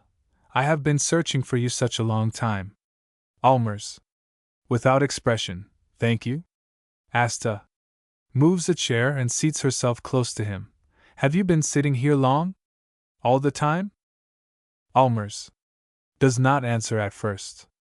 Presently he says, No, I cannot grasp it. It seems so utterly impossible. Asta, laying her hand compassionately on his arm. Poor Alfred. Allmers, gazing at her. Is it really true then, Asta? Or have I gone mad? Or am I only dreaming? Oh, if it were only a dream! Just think, if I were to waken now. Asta. Oh, if I could only waken you. Allmers. Looking out over the water. How pitiless the fjord looks today, lying so heavy and drowsy, leaden gray, with splashes of yellow, and reflecting the rain clouds. Asta. Imploringly. Oh, Alfred, don't sit staring out over the fjord. Allmers. Not heeding her. Over the surface, yes. But in the depths, there sweeps the rushing undertow. Asta. In terror. Oh, for God's sake, don't think of the depths. Allmers. Looking gently at her. I suppose you think he is lying close outside here? But he is not, Asta. You must not think that. You must remember how fiercely the current sweeps out here straight to the open sea. Asta throws herself forward against the table, and sobbing, buries her face in her hands. Oh God! Oh God! Allmers. Heavily. So you see, little Eyolf has passed so far, far away from us now. Asta looks imploringly up at him. Oh, Alfred, don't say such things. Allmers. Why, you can reckon it out for yourself, you that are so clever. In 8 and 20 hours, 9 and 20 hours, let me see! Let me see! Asta. Shrieking and stopping her ears. Alfred. Allmers. Clenching his hand firmly upon the table. Can you conceive the meaning of a thing like this? Asta looks at him. Of what? Allmers. Of this that has been done to Rita and me. Asta. The meaning of it? Allmers. Impatiently. Yes, the meaning, I say. For, after all, there must be a meaning in it. Life, existence, destiny, cannot be so utterly meaningless. Asta. Oh, who can say anything with certainty about these things, my dear Alfred? Allmers. Laughs bitterly. No, no, I believe you are right there. Perhaps the whole thing goes simply by haphazard, taking its own course, like a drifting wreck without a rudder. I dare say that is how it is. At least, it seems very like it. Asta. Thoughtfully. What if it only seems? Allmers. Vehemently. Ah? Perhaps you can unravel the mystery for me? I certainly cannot. More gently. Here is Eyolf, just entering upon conscious life, full of such infinite possibilities, splendid possibilities perhaps. He would have filled my life with pride and gladness. And then a crazy old woman has only to come this way, and show a cur in a bag. Asta. But we don't in the least know how it really happened. Allmers. Yes, we do. The boys saw her row out over the fjord. They saw Eyolf standing alone at the very end of the pier. They saw him gazing after her, and then he seemed to turn giddy, quivering, and that was how he fell over, and disappeared. Asta. Yes, yes. But all the same. Allmers. She has drawn him down into the depths, that you may be sure of, dear. Asta. But Alfred, why should she? Allmers. Yes, that is just the question. Why should she? There is no retribution behind it all, no atonement, I mean. Eyolf never did her any harm. He never called names after her. He never threw stones at her dog. Why, he had never set eyes either on her or her dog till yesterday. So there is no retribution. The whole thing is utterly groundless and meaningless. Asta. And yet the order of the world requires it. Asta. Have you spoken to Rita of these things? Allmers. Shakes his head. I feel as if I can talk better to you about them. Drawing a deep breath. And about everything else as well. Asta takes sewing materials and a little paper parcel out of her pocket. Allmers sits looking on absently. Allmers. What leave you got there, Asta? Asta. Taking his hat. Some black crepe. Allmers. Oh, what is the use of that? Asta. Rita asked me to put it on. May I? Allmers. Oh, yes. As far as I'm concerned, she sews the crepe on his hat. Allmers. Sitting and looking at her. Where is Rita? Asta. She is walking about the garden a little, I think. Borheim is with her. Allmers. Slightly surprised. Indeed. Is Borheim out here today again? Asta. Yes. He came out by the midday train. Allmers. I didn't expect that. Asta. Serving. He was so fond of Eyolf. Allmers. Borheim is a faithful soul, Asta. Asta. With quiet warmth. Yes, faithful he is, indeed. That is certain. Allmers. Fixing his eyes upon her. You are really fond of him? Asta. Yes, I am. Allmers. And yet you cannot make up your mind to? Asta. Interrupting. Oh, my dear Alfred, don't talk of that. Allmers. Yes, yes, tell me why you cannot? Asta. Oh, no. Please. You really must not ask me. You see, it's so painful for me. There now. The hat is done. Allmers. Thank you. Asta. And now for the left arm. Allmers. Am I to have crepe on it too? Asta. Yes, that is the custom. Allmers. Well, as you please. She moves close up to him and begins to sew. Asta. Keep your arm still, then I won't prick you. Allmers. With a half smile. This is like the old days. Asta. Yes, don't you think so? Allmers. When you were a little girl you used to sit just like this, mending my clothes. The first thing you ever sewed for me, that was black crepe, too. Asta. Was it? Allmers. Round my student's cap, at the time of father's death. Asta. Could I sew then? Fancy, I have forgotten it. Allmers. Oh, you were such a little thing then. Asta. Yes, I was little then. Allmers. And then 2 years afterwards, when we lost your mother, then again you sewed a big crepe band on my sleeve. Asta. I thought it was the right thing to do. Allmers. Patting her hand. Yes, yes, it was the right thing to do, Asta. And then when we were left alone in the world, we two. Are you done already? Asta. Yes.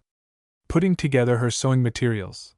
It was really a beautiful time for us, Alfred. We two alone. Allmers. Yes, it was, though we had to toil so hard. Asta. You toiled. Allmers. With more life. Oh, you toiled too, in your way, I can assure you, smiling, my dear, faithful, Eyolf. Asta. Oh, you mustn't remind me of that stupid nonsense about the name. Allmers. Well, if you had been a boy, you would have been called Eyolf. Asta. Yes, if. But when you began to go to college. Smiling involuntarily. I wonder how you could be so childish. Allmers. Was it I that was childish? Asta. Yes, indeed, I think it was, as I look back upon it all. You were ashamed of having no brother, only a sister. Allmers. No, no, it was you, dear, you were ashamed. Asta. Oh yes, I too, perhaps, a little. And somehow or other I was sorry for you. Allmers. Yes, I believe you were. And then you hunted up some of my old boy's clothes. Asta. Your fine Sunday clothes, yes. Do you remember the blue blouse and knickerbockers? Allmers. His eyes dwelling upon her. I remember so well how you looked when you used to wear them. Asta. Only when we were at home, alone though. Allmers. And how serious we were, dear, and how mightily pleased with ourselves. I always called you Eyolf. Asta. Oh, Alfred, I hope you have never told Rita this? Allmers. Yes, I believe I did once tell her. Asta. Oh, Alfred, how could you do that? Allmers. Well, you see, one tells one's wife everything, very nearly. Asta. Yes, I suppose one does. Allmers. As if awakening, clutches at his forehead and starts up. Oh, how can I sit here and... Asta. Rising, looks sorrowfully at him. What is the matter? Allmers. He had almost passed away from me. He had passed quite away. Asta. Eyolf. Allmers. Here I sat, living in these recollections, and he had no part in them. Asta. Yes, Alfred, Little Eyolf was behind it all. Almers. No, he was not. He slipped out of my memory, out of my thoughts. I did not see him for a moment as we sat here talking. I utterly forgot him all that time. Asta. But surely you must take some rest in your sorrow. Almers. No, no, no, that is just what I will not do. I must not, I have no right, and no heart for it either. Going in great excitement towards the right, all my thoughts must be out there, where he lies drifting in the depths. Asta. Following him and holding him back. Alfred, Alfred. Don't go to the fjord. Almers. I must go out to him. Let me go, Asta. I will take the boat. Asta. In terror. Don't go to the fjord, I say. Almers. Yielding. No, no, I will not. Only let me alone. Asta. Leading him back to the table. You must rest from your thoughts, Alfred. Come here and sit down. Almers. Making as if to seat himself on the bench. Well, well, as you please. Asta. No, I won't let you sit there. Almers. Yes, let me. Asta. No, don't. For then you will only sit looking out, forces him down upon a chair, with his back to the right. There now. Now that's right. Seats herself upon the bench, and now we can talk a little again. Almers. Drawing a deep breath audibly. It was good to deaden the sorrow and heartache for a moment. Asta. You must do so, Alfred. Almers. But don't you think it is terribly weak and unfeeling of me, to be able to do so? Asta. Oh no, I am sure it is impossible to keep circling forever round one fixed thought. Almers. Yes, for me it is impossible. Before you came to me, here I sat, torturing myself unspeakably with this crushing, gnawing sorrow. Asta. Yes? Almers. And would you believe it, Asta? Asta. Well? Almers. In the midst of all the agony, I found myself speculating what we should have for dinner today. Asta. Soothingly. Well, well, if only it rests you too. Almers. Yes, just fancy, dear, it seemed as if it did give me rest. Holds out his hand to her across the table. How good it is, Asta, that I have you with me. I am so glad of that. Glad, glad, even in my sorrow. Asta. Looking earnestly at him. You ought most of all to be glad that you have Rita. Almers. Yes, of course I should. But Rita is no kin to me. It isn't like having a sister. Asta. Eagerly. Do you say that, Alfred? Almers. Yes, our family is a thing apart. Half jestingly. We have always had vowels for our initials. Don't you remember how often we used to speak of that? And all our relations, all equally poor. And we have all the same color of eyes. Asta. Do you think I have? Almers. No, you take entirely after your mother. You are not in the least like the rest of us, not even like father. But all the same. Asta. All the same? Almers. Well, I believe that living together has, as it were, stamped us in each other's image, mentally, I mean. Asta. With warm emotion. Oh, you must never say that, Alfred. It is only I that have taken my stamp from you, and it is to you that I owe everything, every good thing in the world. Almers. Shaking his head. You owe me nothing, Asta. On the contrary. Asta. I owe you everything. You must never doubt that. No sacrifice has been too great for you. Almers. Interrupting. Oh, nonsense, sacrifice. Don't talk of such a thing. I have only loved you, Asta, ever since you were a little child. After a short pause. And then it always seemed to me that I had so much injustice to make up to you for. Asta. Astonished. Injustice? You. Almers. Not precisely on my own account. But. Asta. Eagerly. But? Almers. On father's. Asta. Half rising from the bench. On father's. Sitting down again. What do you mean by that, Alfred? Almers. Father was never really kind to you. Asta. Vehemently. Oh, don't say that. Allmers. Yes, it is true. He did not love you, not as he ought to have. Asta. Evasively. No, perhaps not as he loved you. That was only natural. Allmers. Continuing. And he was often hard to your mother, too, at least in the last years. Asta. Softly. Mother was so much younger than he, remember that. Allmers. Do you think they were not quite suited to each other? Asta. Perhaps not. Allmers. Yes, but still. Father, who in other ways was so gentle and warm-hearted, so kindly towards everyone. Asta. Quietly. Mother, too, was not always as she ought to have been. Allmers. Your mother was not. Asta. Perhaps not always. Allmers. Towards father, do you mean? Asta. Yes. Allmers. I never noticed that. Asta. Struggling with her tears, rises. Oh, my dear Alfred, let them rest, those who are gone. She goes towards the right. Allmers. Rising. Yes, let them rest. Wringing his hands. But those who are gone, it is they that won't let us rest, Asta. Neither day nor night. Asta. Looks warmly at him. Time will make it all seem easier, Alfred. Allmers. Looking helplessly at her. Yes, don't you think it will? But how I am to get over these terrible first days, hoarsely. That is what I cannot imagine. Asta. Imploringly, laying her hands on his shoulders. Go up to Rita. Oh, please do. Allmers. Vehemently, withdrawing from her. No, no, no, don't talk to me of that. I cannot, I tell you. More calmly. Let me remain here, with you. Asta. Well, I will not leave you. Allmers. Seizing her hand and holding it fast.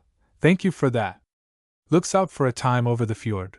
Where is my little Eyolf now? Smiling sadly to her. Can you tell me that, my big, wise Eyolf? Shaking his head. No one in all the world can tell me that. I know only this one terrible thing, that he is gone from me. Asta. Looking up to the left, and withdrawing her hand. Here they are coming. Mrs. Allmers and Engineer Borheim come down by the woodpath, she leading the way. She wears a dark dress and a black veil over her head. He has an umbrella under his arm. Allmers. Going to meet her. How is it with you, Rita? Rita. Passing him. Oh, don't ask. Allmers. Why do you come here? Rita. Only to look for you. What are you doing? Allmers. Nothing. Asta came down to me. Rita. Yes, but before Asta came? You have been away from me all the morning. Allmers. I have been sitting here looking out over the water. Rita. Ugh, how can you? Allmers. Impatiently. I like best to be alone now. Rita. Moving restlessly about, and then to sit still. To stay in one place. Allmers. I have nothing in the world to move for. Rita. I cannot bear to be anywhere long. Least of all here, with the fjord at my very feet. Allmers. It is just the nearness of the fjord. Rita. To Borheim. Don't you think he should come back with the rest of us? Borheim. To Allmers. I believe it would be better for you. Allmers. No, no, let me stay where I am. Rita. Then I will stay with you, Alfred. Allmers. Very well, do so, then. You remain too, Asta. Asta. Whispers to Borheim. Let us leave them alone. Borheim. With a glance of comprehension. Miss Allmers, shall we go a little further, along the shore? For the very last time? Asta. Taking her umbrella. Yes, come. Let us go a little further. Asta and Borheim go out together behind the boat shed. Allmers wanders about for a little. Then he seats himself on a stone under the trees on the left. Rita comes up and stands before him, her hands folded and hanging down. Can you think the thought, Alfred, that we have lost Eyolf? Allmers. Looking sadly at the ground. We must accustom ourselves to think it. Rita. I cannot. I cannot. And then that horrible sight that will haunt me all my life long. Allmers. Looking up, what sight? What have you seen? Rita. I have seen nothing myself. I have only heard it told. Oh. Allmers. You may as well tell me at once. Rita. I got Borheim to go down with me to the pier. Allmers. What did you want there? Rita.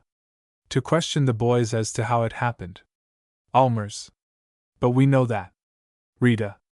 We got to know more. Allmers. Well? Rita. It is not true that he disappeared all at once. Allmers. Do they say that now? Rita.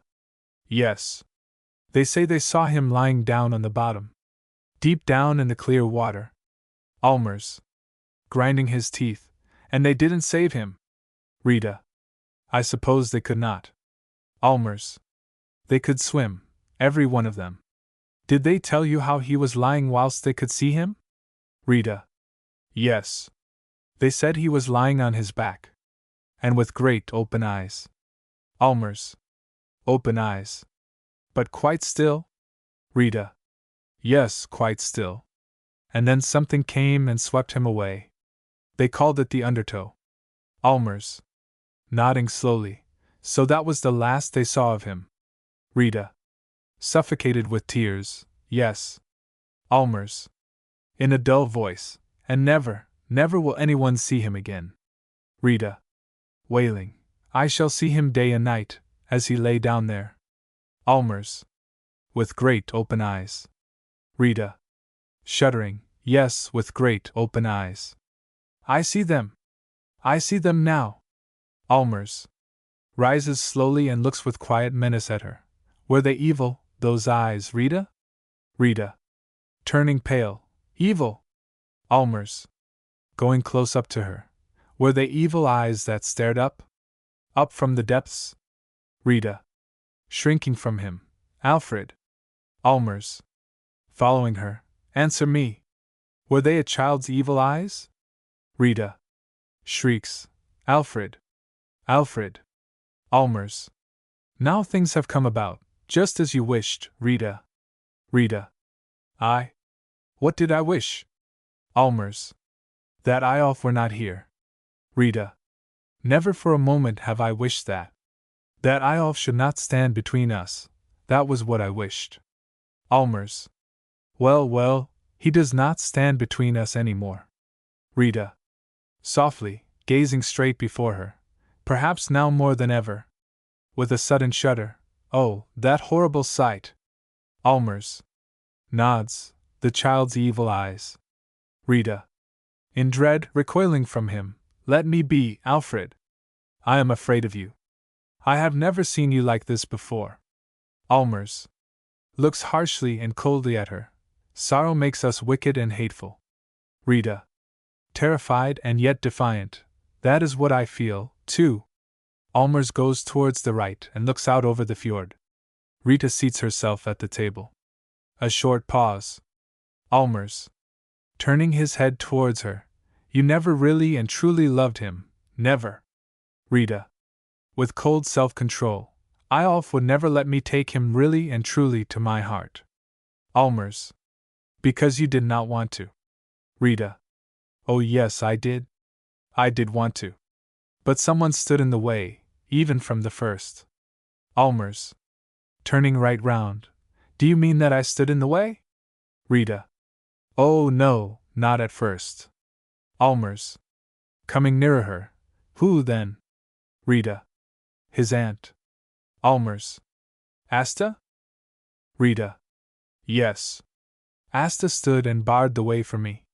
Allmers. Can you say that, Rita? Rita.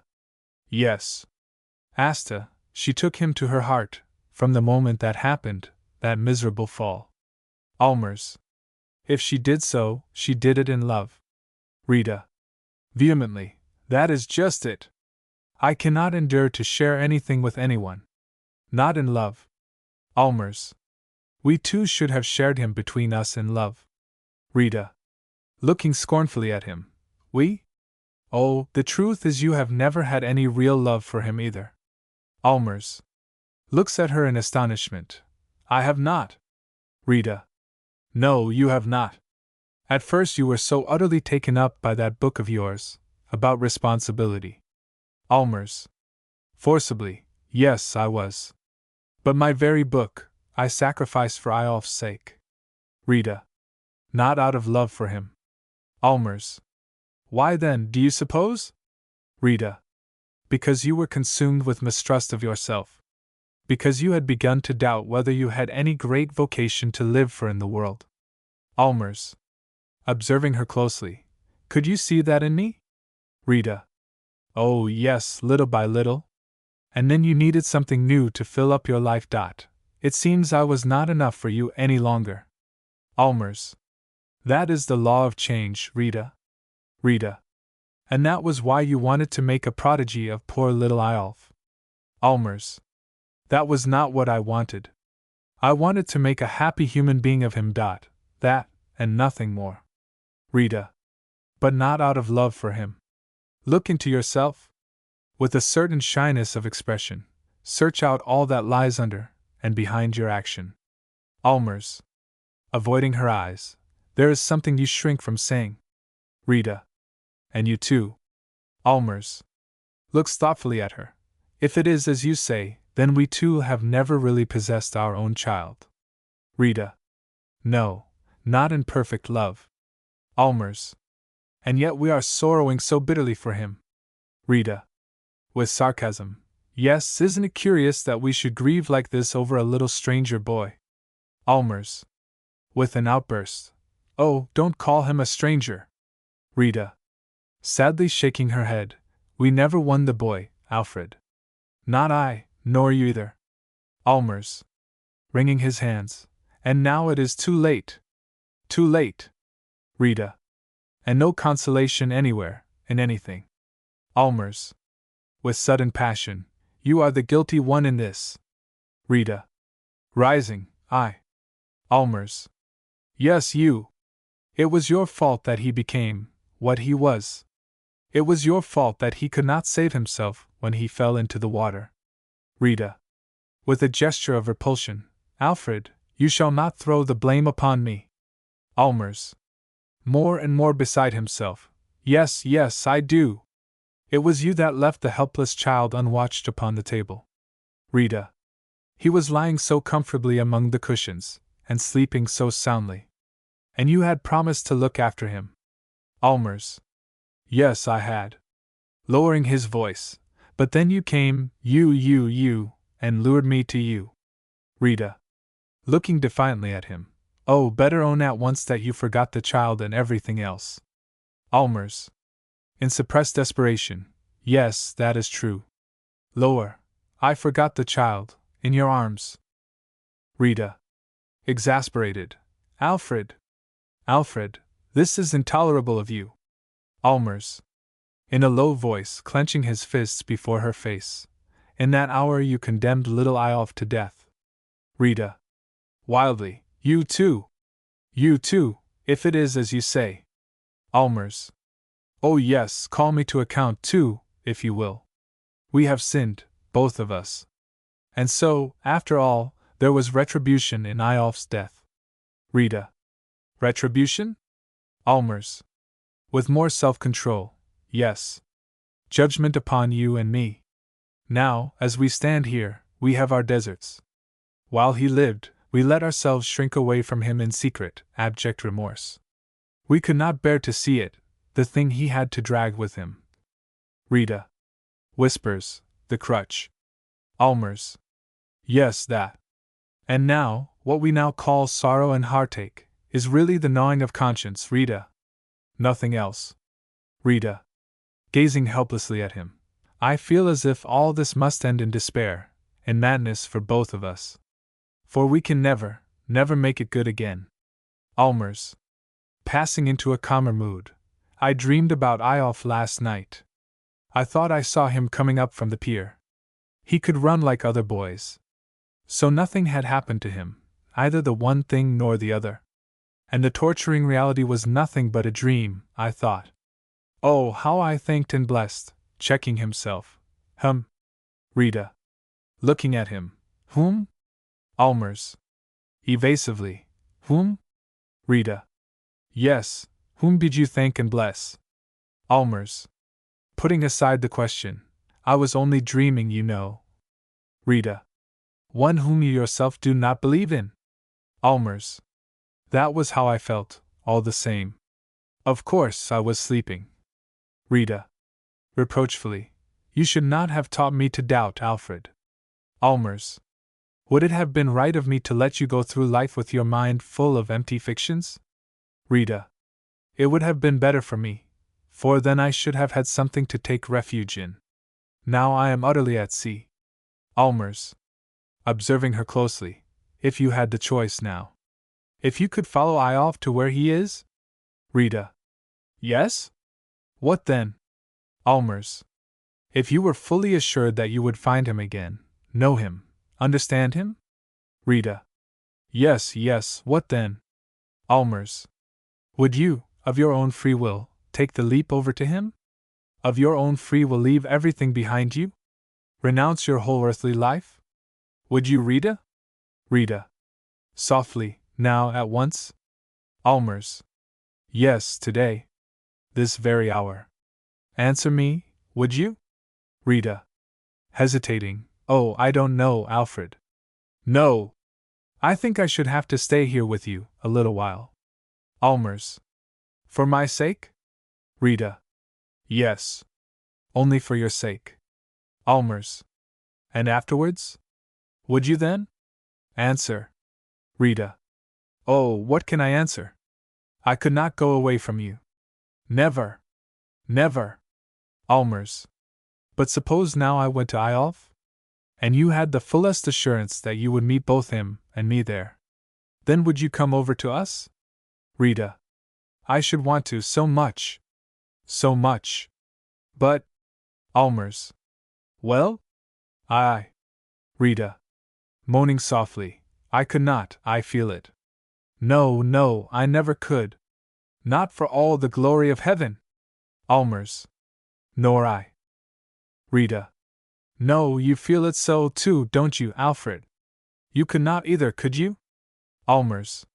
No, for it is here, in the life of earth, that we living beings are at home. Rita. Yes, here lies the kind of happiness that we can understand. Almers. Darkly. Oh, happiness, happiness. Rita. You mean that happiness, that we can never find it again? Looks inquiringly at him. But if. Vehemently. No, no, I dare not say it. Nor even think it. Almers. Yes, say it, Rita. Rita. Hesitatingly. Could we not try to? Would it not be possible to forget him? Almers. Forget Eyolf? Rita. Forget the anguish and remorse, I mean. Almers. Can you wish it? Rita. Yes, if it were possible. With an outburst. For this, I cannot bear this forever.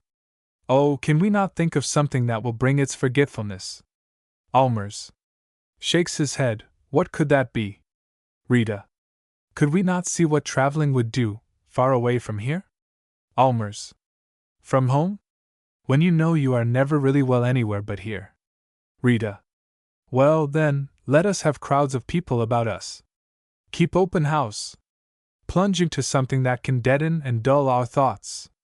Almers. Such a life would be impossible for me. No, rather than that, I would try to take up my work again. Rita. Bitingly. Your work, the work that has always stood like a dead wall between us. Almers. Slowly, looking fixedly at her. There must always be a dead wall between us too, from this time forth. Rita. Why must there? Almers. Who knows but that a child's great, open eyes are watching us day and night? Rita. Softly, shuddering. Alfred, how terrible to think of. Almers. Our love has been like a consuming fire. Now it must be quenched. Rita. With a movement towards him. Quenched. Almers. Hardly, it is quenched, in one of us. Rita. As if petrified, And you dare say that to me? Allmers. More gently, it is dead, Rita. But in what I now feel for you, in our common guilt and need of atonement, I seem to foresee a sort of resurrection. Rita. Vehemently. I don't care a bit about any resurrection. Allmers. Rita. Rita. I am a warm-blooded being. I don't go drowsing about, with fish's blood in my veins. Wringing her hands, and now to be imprisoned for life, in anguish and remorse. Imprisoned with one who is no longer mine. Allmers. It must have ended so, sometime, Rita. Rita. Must have ended so. The love that in the beginning rushed forth so eagerly to meet with love. Allmers. My love did not rush forth to you in the beginning. Rita. What did you feel for me, first of all? Allmers. Dread. Rita. That I can understand. How was it then that I won you after all? Allmers. In a low voice. You were so entrancingly beautiful, Rita. Rita. Looks searchingly at him. Then that was the only reason? Say it, Alfred. The only reason? Allmers. Conquering himself. No, there was another as well. Rita. With an outburst. I can guess what that was. It was my gold and my green forests, as you call it.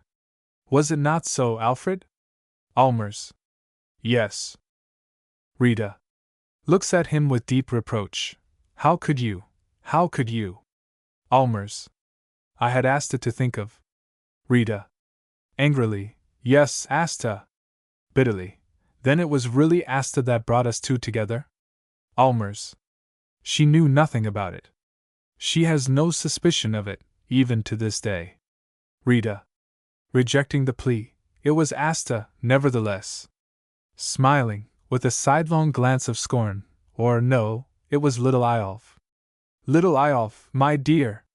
Allmers. Eyolf? Rita. Yes, you used to call her Eyolf, did you not? I seem to remember your telling me so, once, in a moment of confidence. Coming up to him. Do you remember it, that entrancingly beautiful hour, Alfred? Allmers. Recoiling, as if in horror. I remember nothing. I will not remember. Rita. Following him. It was in that hour, when your other little Eyolf was crippled for life. Allmers. In a hollow voice, supporting himself against the table. Retribution. Rita. Menacingly. Yes, retribution. Asta and Borheim return by way of the boat shed. She is carrying some water lilies in her hand. Rita. With self-control. Well, Asta, have you and Mr. Borheim talked things thoroughly over? Asta. Oh, yes, pretty well. She puts down her umbrella and lays the flowers upon a chair. Borheim. Miss Allmers has been very silent during our walk. Rita. Indeed, has she? Well, Alfred and I have talked things out thoroughly enough. Asta. Looking eagerly at both of them. What is this? Rita. Enough to last all our lifetime, I say. Breaking off. Come now, let us go up to the house, all four of us. We must have company about us in future. It will never do for Alfred and me to be alone. Allmers. Yes, do you go ahead, you two. Turning. I must speak a word to you before we go, Asta. Rita. Looking at him. Indeed? Well then, you come with me, Mr. Borheim. Rita and Borheim go up the wood path. Asta. Anxiously. Alfred, what is the matter? Allmers. Darkly. Only that I cannot endure to be here any more. Asta. Here. With Rita, do you mean? Allmers. Yes. Rita and I cannot go on living together. Asta. Seizes his arm and shakes it. Oh, Alfred, don't say anything so terrible. Allmers. It is the truth. I am telling you. We are making each other wicked and hateful. Asta. With painful emotion. I had never dreamt of anything like this. Allmers. I did not realize it either, till today. Asta. And now you want to? What is it you really want, Alfred? Allmers. I want to get away from everything here, far, far away from it all. Asta. And to stand quite alone in the world? Allmers nods, as I used to before, yes. Asta. But you are not fitted for living alone. Allmers. Oh, yes. I was so in the old days, at any rate. Asta. In the old days, yes, for then you had me with you. Allmers. Trying to take her hand. Yes. And it is to you, Asta, that I now want to come home again. Asta. Eluding him, to me. No, no, Alfred. That is quite impossible. Allmers looks sadly at her. Then Borheim stands in the way after all? Asta. Earnestly. No, no, he does not. That is quite a mistake. Allmers. Good. Then I will come to you, my dear, dear sister. I must come to you again, home to you, to be purified and ennobled after my life with. Asta. Shocked. Alfred, you are doing Rita a great wrong. Allmers. I have done her a great wrong. But not in this. Oh, think of it, Asta, think of our life together, yours and mine. Was it not like one long holy day from first to last? Asta. Yes, it was, Alfred. But we can never live it over again. Allmers. Bitterly. Do you mean that marriage has so irreparably ruined me? Asta. Quietly. No, that is not what I mean. Allmers. Well, then we two will live our old life over again. Asta. With decision. We cannot, Alfred. Allmers. Yes, we can. For the love of a brother and sister. Asta. Eagerly. What of it? Allmers. That is the only relation in life that is not subject to the law of change. Asta. Softly and tremblingly. But if that relation were not. Allmers. Not? Asta. Not our relation? Allmers. Stares at her in astonishment. Not ours? Why, what can you mean by that? Asta. It is best I should tell you at once, Alfred. Allmers. Yes, yes, tell me. Asta. The letters to Mother. Those in my portfolio. Allmers. Well? Asta. You must read them, when I am gone. Allmers. Why must I? Asta. Struggling with herself. For then you will see that. Allmers. Well? Asta. That I have no right to bear your father's name. Allmers. Staggering backwards. Asta. What is this you say? Asta. Read the letters. Then you will see, and understand.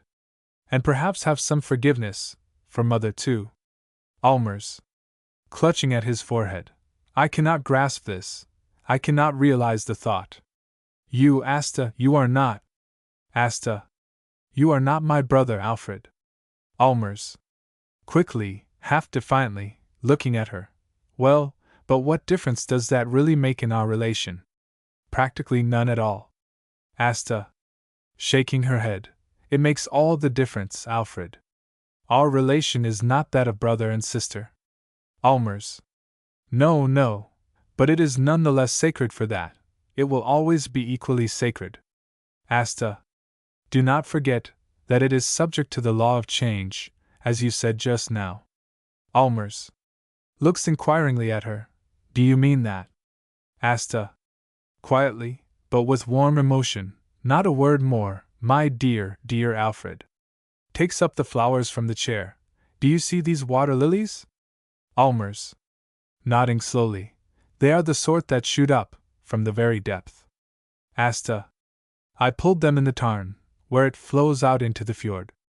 Holds them out to him. Will you take them, Alfred? Allmers. Taking them, thanks. Asta. With tears in her eyes. They are a last greeting to you, from little Eyolf. Allmers. Looking at her. From Eyolf out yonder? Or from you? Asta. Softly, from both of us. Taking up her umbrella. Now come with me to Rita. She goes up the wood path. Allmers. Takes up his hat from the table, and whispers sadly, Asta. Eyolf. Little Eyolf. He follows her up the path. Act Third. An elevation, overgrown with shrubs, in Allmers's garden. At the back a sheer cliff, with a railing along its edge, and with steps on the left leading downwards. An extensive view over the fjord, which lies deep below.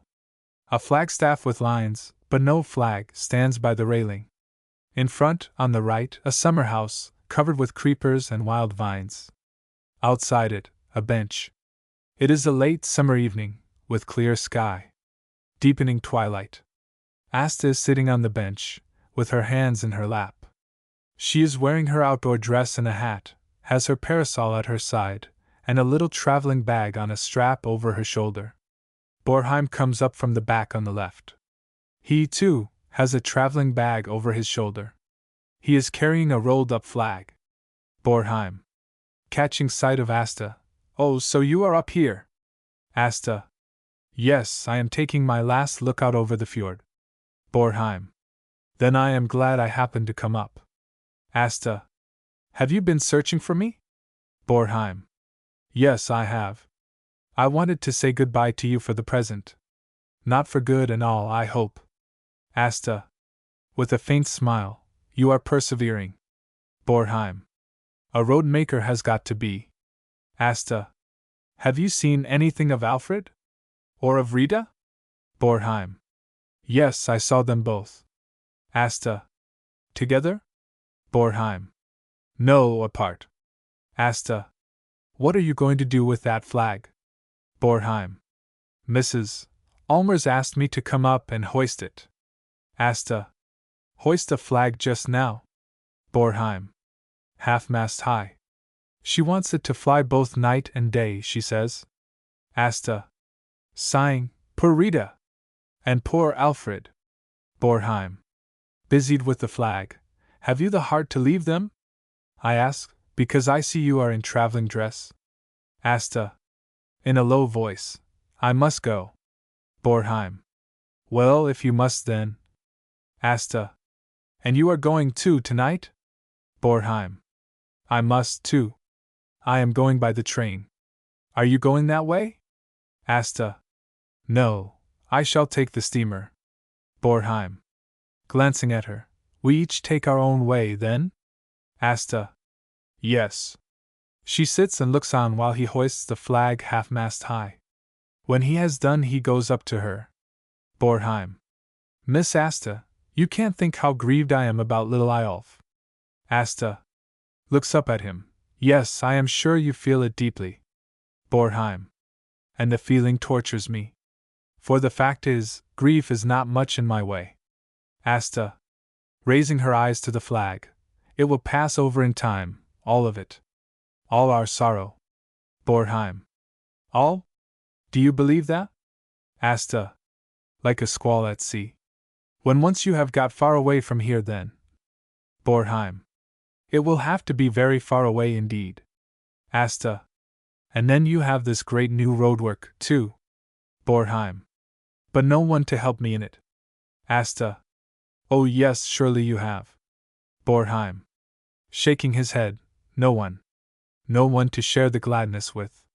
For it is gladness that most needs sharing. Asta. Not the labor and trouble? Borheim. Pooh, that sort of thing one can always get through alone. Asta. But the gladness? That must be shared with someone, you think? Borheim. Yes, for if not, where would be the pleasure in being glad? Asta. Ah yes, perhaps there is something in that. Borheim. Oh, of course, for a certain time you can go on feeling glad in your own heart. But it won't do in the long run. No, it takes two to be glad. Asta. Always two? Never more? Never many? Borheim. Well, you see, then it becomes a quite different matter. Miss Asta, are you sure you can never make up your mind to share gladness and success and labor and trouble, with one alone in all the world? Asta. I have tried it, once. Borheim. Have you? Asta. Yes, all the time that my brother, that Alfred and I lived together. Borheim. Oh, with your brother, yes. But that is altogether different. That ought rather to be called peace than happiness, I should say. Asta. It was delightful, all the same. Borheim. There now, you see, even that seemed to you delightful. But just think now, if he had not been your brother. Asta makes a movement to rise, but remains sitting. Then we should never have been together. For I was a child then, and he wasn't much more. Borheim. After a pause, was it so delightful, that time? Asta. Oh yes, indeed it was. Borheim. Was there much that was really bright and happy in your life then? Asta. Oh yes, so much. You cannot think how much. Borheim. Tell me a little about it, Miss Asta. Asta. Oh, there are only trifles to tell. Borheim. Such as? Well? Asta. Such as the time when Alfred had passed his examination, and had distinguished himself. And then, from time to time, when he got a post in some school or other.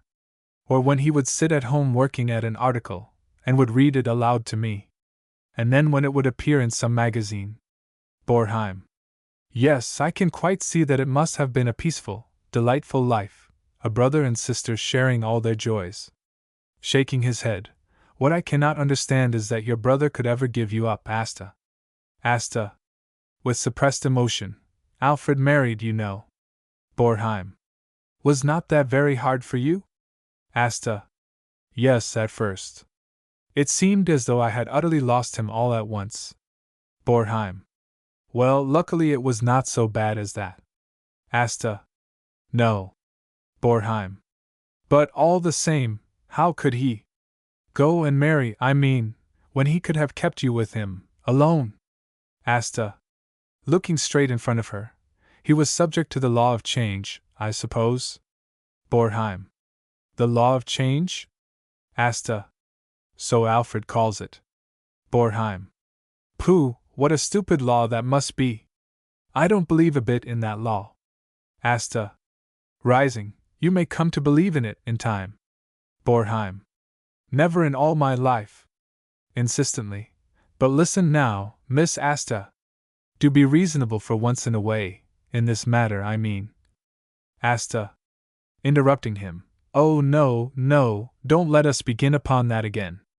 Borheim. Continuing as before. Yes, Asta, I can't possibly give you up so easily. Now your brother has everything as he wishes it. He can live his life quite contentedly without you.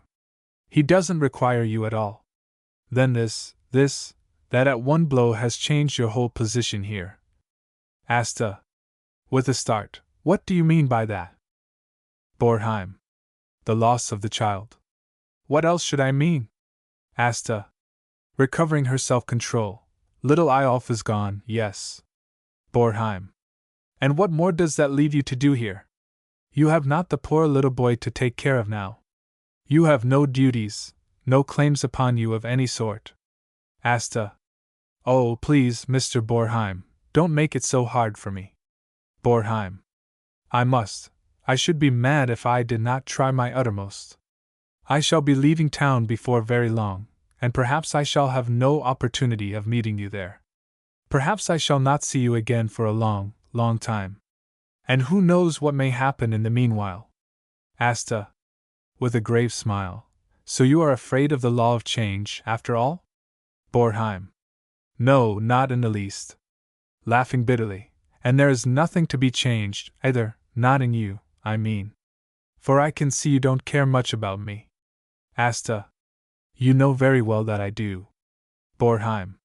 Perhaps, but not nearly enough. Not as I want you to. More forcibly. By heaven, Asta, Miss Asta, I cannot tell you how strongly I feel that you are wrong in this. A little onward, perhaps, from today and tomorrow, all life's happiness may be awaiting us. And we must needs pass it by. Do you think we will not come to repent of it, Asta? Asta. Quietly. I don't know. I only know that they are not for us, all these bright possibilities. Borheim. Looks at her with self-control. Then I must make my roads alone. Asta. Warmly. Oh, how I wish I could stand by you in it all. Help you in the labor, share the gladness with you. Borheim. Would you if you could? Asta. Yes, that I would. Borheim. But you cannot? Asta, looking down. Would you be content to have only half of me? Borheim. No, you must be utterly and entirely mine. Asta looks at him, and says quietly, Then I cannot. Borheim. Goodbye then, Miss Asta. He is on the point of going. Allmers comes up from the left at the back. Borheim stops. Allmers. The moment he has reached the top of the steps, points, and says in a low voice, Is Rita in there, in the summer house? Borheim. No, there is no one here but Miss Asta. Allmers comes forward. Asta. Going towards him. Shall I go down and look for her? Shall I get her to come up here? Allmers. With a negative gesture. No, no, no, let it alone. To Borheim. Is it you that have hoisted the flag? Borheim. Yes. Mrs. Allmers asked me to. That was what brought me up here. Allmers. And you are going to start tonight? Borheim. Yes. Tonight I go away in good earnest. Allmers. With a glance at Asta. And you have made sure of pleasant company, I dare say. Borheim. Shaking his head. I am going alone. Allmers. With surprise. Alone? Borheim. Utterly alone. Allmers. Absently, indeed? Borheim. And I shall have to remain alone, too. Allmers. There is something horrible in being alone. The thought of it runs like ice through my blood. Asta. Oh, but Alfred, you are not alone. Allmers. There may be something horrible in that too, Asta. Asta. Oppressed. Oh, don't talk like that. Don't think like that. Allmers. Not listening to her. But since you are not going with him? Since there is nothing to bind you? Why will you not remain out here with me, and with Rita? Asta. Uneasily. No, no, I cannot. I must go back to town now. Allmers. But only into town, Asta. Do you hear? Asta. Yes. Allmers. And you must promise me that you will soon come out again. Asta. Quickly. No, no, I dare not promise you that, for the present. Allmers. Well, as you will. We shall soon meet in town then. Asta. Imploringly. But Alfred, you must stay at home here with Rita now. Allmers. Without answering, turns to Borheim. You may find it a good thing, after all, that you have to take your journey alone. Borheim. Annoyed. Oh, how can you say such a thing? Allmers. You see, you can never tell whom you might happen to meet afterwards, on the way. Asta. Involuntarily. Alfred. Allmers. The right fellow traveler, when it is too late, too late. Asta. Softly, quivering. Alfred. Alfred. Borheim. Looking from one to the other. What is the meaning of this? I don't understand. Rita comes up from the left at the back. Rita. Plaintively. Oh, don't go away from me, all of you. Asta. Going towards her. You said you preferred to be alone. Rita. Yes, but I dare not. It is getting so horribly dark. I seem to see great, open eyes fixed upon me. Asta. Tenderly and sympathetically. What if it were so, Rita? You ought not to be afraid of those eyes. Rita. How can you say so? Not afraid. Allmers. Insistently. Asta, I beg you, for heaven's sake, remain here with Rita. Rita. Yes. And with Alfred, too. Do. Do, Asta. Asta. Struggling with herself. Oh, I want to so much. Rita. Well then, do it. For Alfred and I cannot go alone through the sorrow and heartache. Allmers. Darkly. Say, rather, through the ranklings of remorse. Rita. Oh, whatever you like to call it, we cannot bear it alone, we two. Oh, Asta, I beg and implore you. Stay here and help us. Take Eyolf's place for us. Asta. Shrinking. Eyolf's. Rita. Yes, would you not have it so, Alfred? Allmers. If she can and will. Rita. You used to call her your little Eyolf. Seizes her hand. Henceforth you shall be our Eyolf, Asta. Eyolf, as you were before. Allmers. With concealed emotion. Remain, and share our life with us, Asta. With Rita. With me.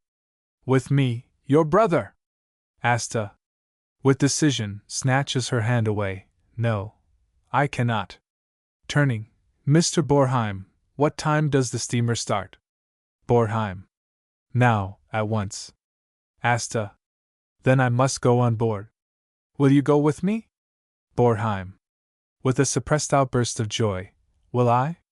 Yes, yes. Asta. Then come. Rita. Slowly. Ah. That is how it is. Well, then, you cannot stay with us. Asta. Throwing her arms round her neck. Thanks for everything, Rita. Goes up to Allmers and grasps his hand. Alfred, goodbye. 1,000 times, goodbye. Allmers. Softly and eagerly. What is this, Asta? It seems as though you were taking flight.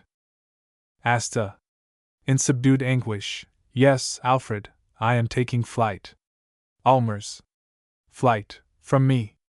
Asta. Whispering, from you, and from myself. Allmers. Shrinking back. Ah. Asta rushes down the steps at the back. Borheim waves his hat, and follows her.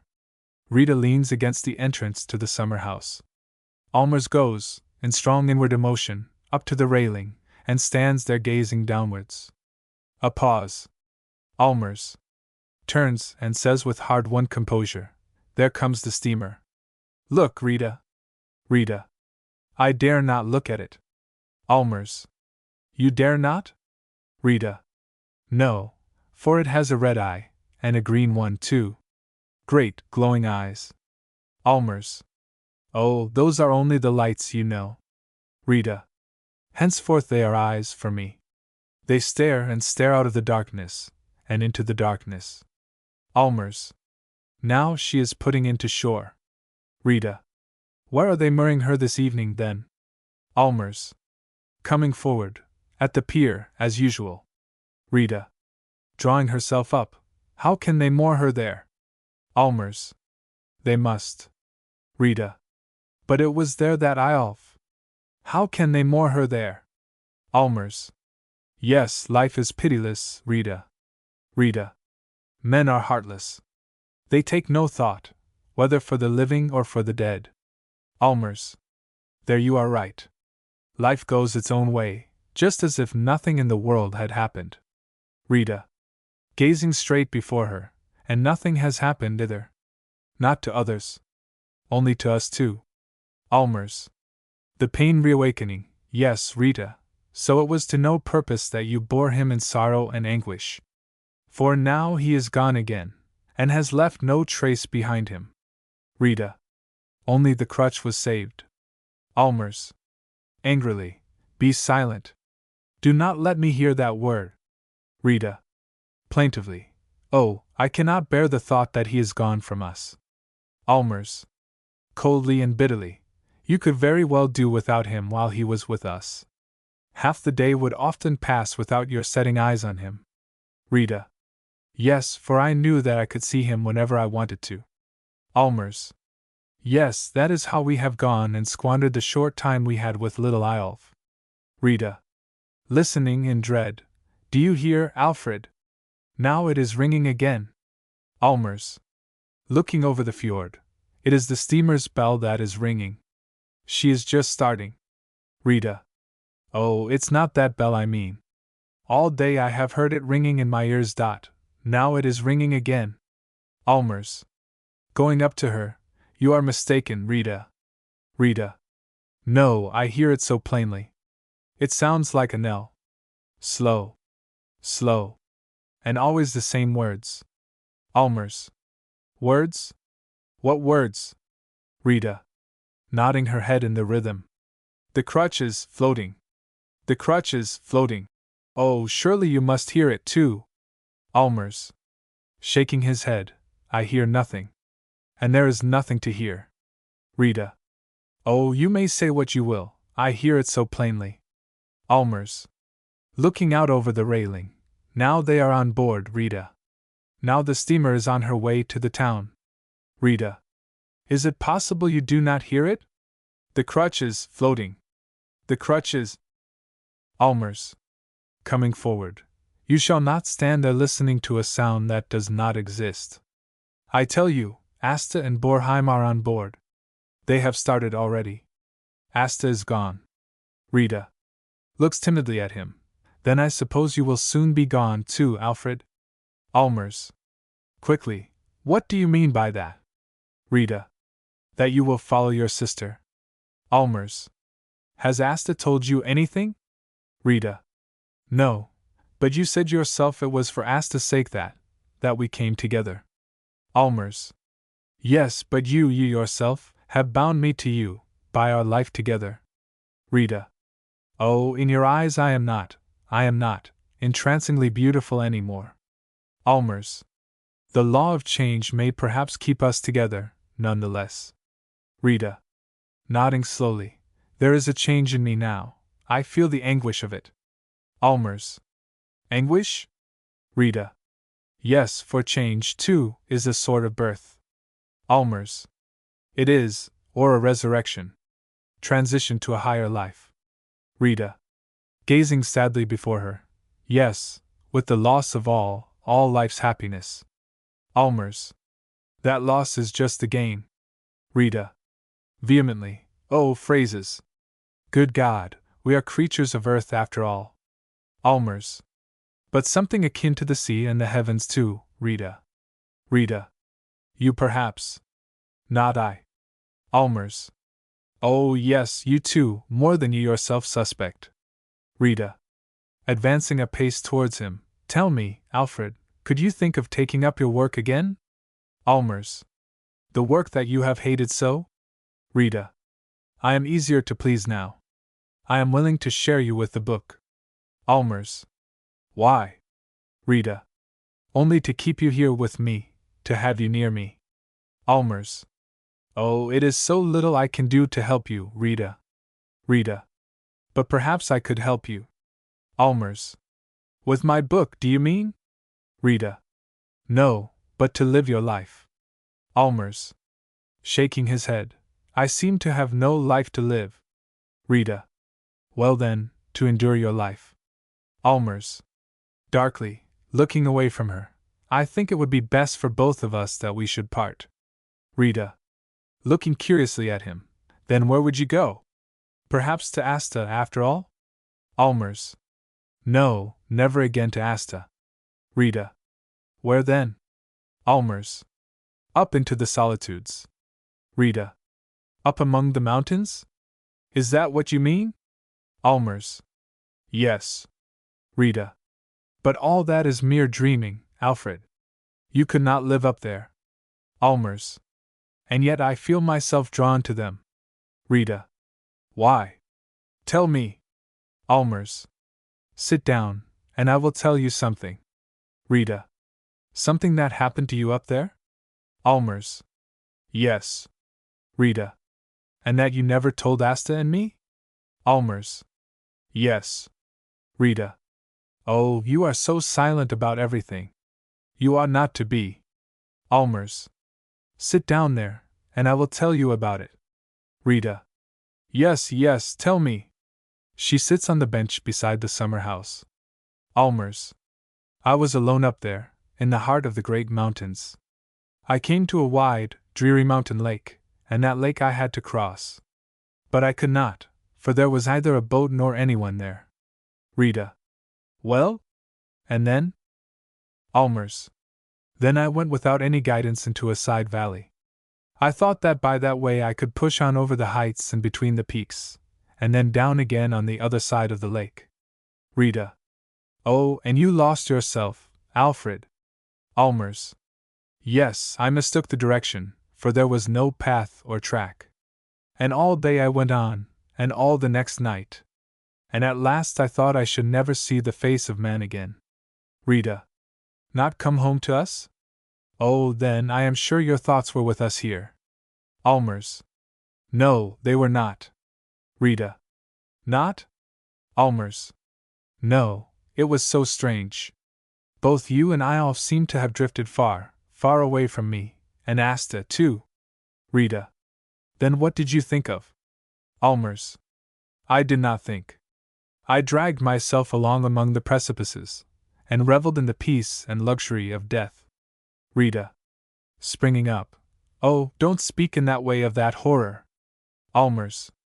I did not feel it so. I had no fear. Here went death and I, it seemed to me, like two good fellow travelers.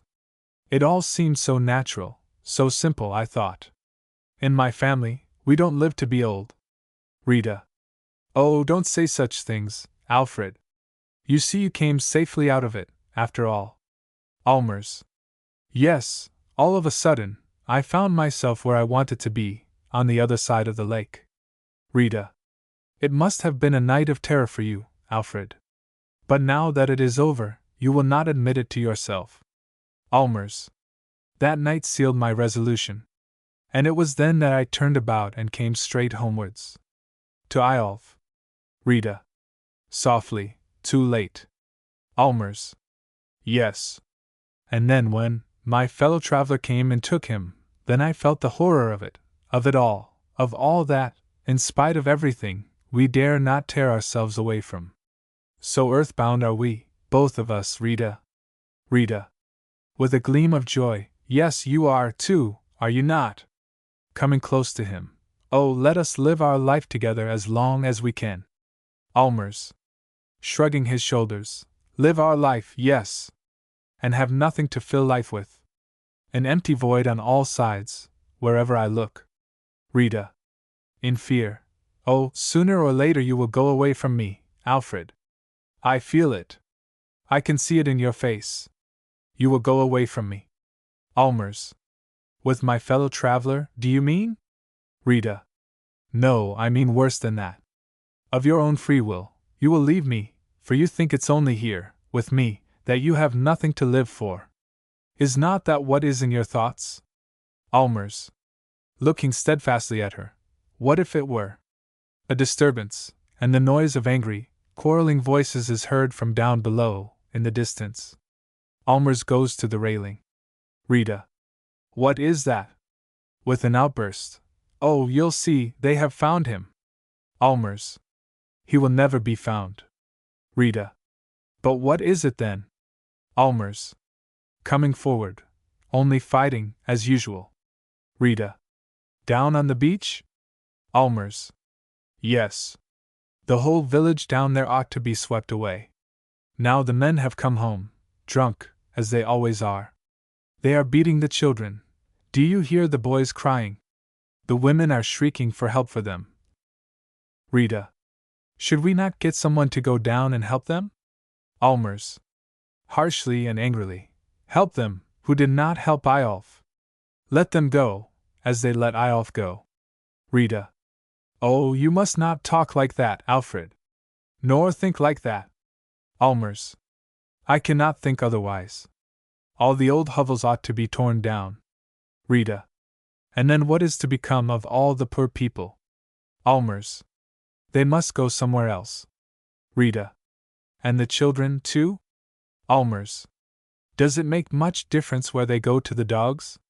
Rita. Quietly and reproachfully. You are forcing yourself into this harshness, Alfred. Allmers. Vehemently. I have a right to be harsh now. It is my duty. Rita. Your duty? Allmers. My duty to Eyolf. He must not lie unavenged. Once for all, Rita, it is as I tell you. Think it over. Have the whole place down there razed to the ground, when I am gone. Rita. Looks intently at him. When you are gone? Allmers. Yes. For that will at least give you something to fill your life with, and something you must have. Rita. Firmly and decidedly. There you are right, I must. But can you guess what I will set about, when you are gone? Allmers. Well, what? Rita. Slowly and with resolution. As soon as you are gone from me, I will go down to the beach, and bring all the poor neglected children home with me. All the mischievous boys. Allmers. What will you do with them here? Rita. I will take them to my heart. Allmers. You. Rita. Yes, I will. From the day you leave me, they shall all be here, all of them, as if they were mine. Allmers. Shocked. In our little Eyolf's place. Rita. Yes, in our little Eyolf's place. They shall live in Eyolf's rooms. They shall read his books. They shall play with his toys. They shall take it in turns to sit in his chair at table. Allmers. But this is sheer madness in you. I do not know a creature in the world that is less fitted than you for anything of that sort. Rita. Then I shall have to educate myself for it, to train myself, to discipline myself. Allmers. If you are really in earnest about this, about all you say, then there must indeed be a change in you. Rita. Yes, there is, Alfred, and for that I have you to thank. You have made an empty place within me, and I must try to fill it up with something that is a little like love. Allmers. Stands for a moment lost in thought, then looks at her. The truth is, we have not done much for the poor people down there. Rita. We have done nothing for them. Allmers. Scarcely even thought of them. Rita. Never thought of them in sympathy. Allmers. We who had the gold and the green forests. Rita. Our hands were closed to them. And our hearts too. Allmers. Nods. Then it was perhaps natural enough, after all, that they should not risk their lives to save little Eyolf. Rita. Softly, think, Alfred. Are you so certain that we would have risked ours? Allmers. With an uneasy gesture of repulsion. You must never doubt that. Rita. Oh, we are children of earth. Allmers. What do you really think you can do with all these neglected children? Rita. I suppose I must try if I cannot lighten and ennoble their lot in life. Allmers. If you can do that, then Eyolf was not born in vain. Rita. Nor taken from us in vain neither. Allmers. Looking steadfastly at her. Be quite clear about one thing, Rita. It is not love that is driving you to this. Rita. No, it is not, at any rate, not yet. Allmers. Well, then what is it? Rita. Half evasively. You have so often talked to Asta of human responsibility. Allmers. Of the book that you hated. Rita. I hate that book still. But I used to sit and listen to what you told her. And now I will try to continue it, in my own way. Allmers. Shaking his head. It is not for the sake of that unfinished book. Rita. No, I have another reason as well. Allmers. What is that? Rita. Softly, with a melancholy smile. I want to make my peace with the great, open eyes you see. Allmers. Struck, fixing his eyes upon her. Perhaps I could join you in that. And help you, Rita? Rita. Would you? Allmers. Yes, if I were only sure I could. Rita. Hesitatingly. But then you would have to remain here. Allmers. Softly. Let us try if it could not be so. Rita. Almost inaudibly. Yes, let us, Alfred. Both are silent. Then Allmers goes up to the flagstaff and hoists the flag to the top. Rita stands beside the summer house and looks at him in silence. Allmers. Coming forward again. We have a heavy day of work before us, Rita. Rita. You will see that now and then a Sabbath peace will descend on us. Allmers. Quietly, with emotion, then, perhaps, we shall know that the spirits are with us. Rita. Whispering, the spirits? Allmers. As before. Yes, they will perhaps be around us, those whom we have lost. Rita. Nods slowly. Our little Eyolf. And your big Eyolf, too. Allmers. Gazing straight before him. Now and then, perhaps, we may still, on the way through life, have a little, passing glimpse of them. Rita. Where shall we look for them, Alfred? Allmers. Fixing his eyes upon her. Upwards. Rita. Nods in approval. Yes, yes, upwards. Allmers. Upwards, towards the peaks. Towards the stars. And towards the great silence. Rita. Giving him her hand. Thanks,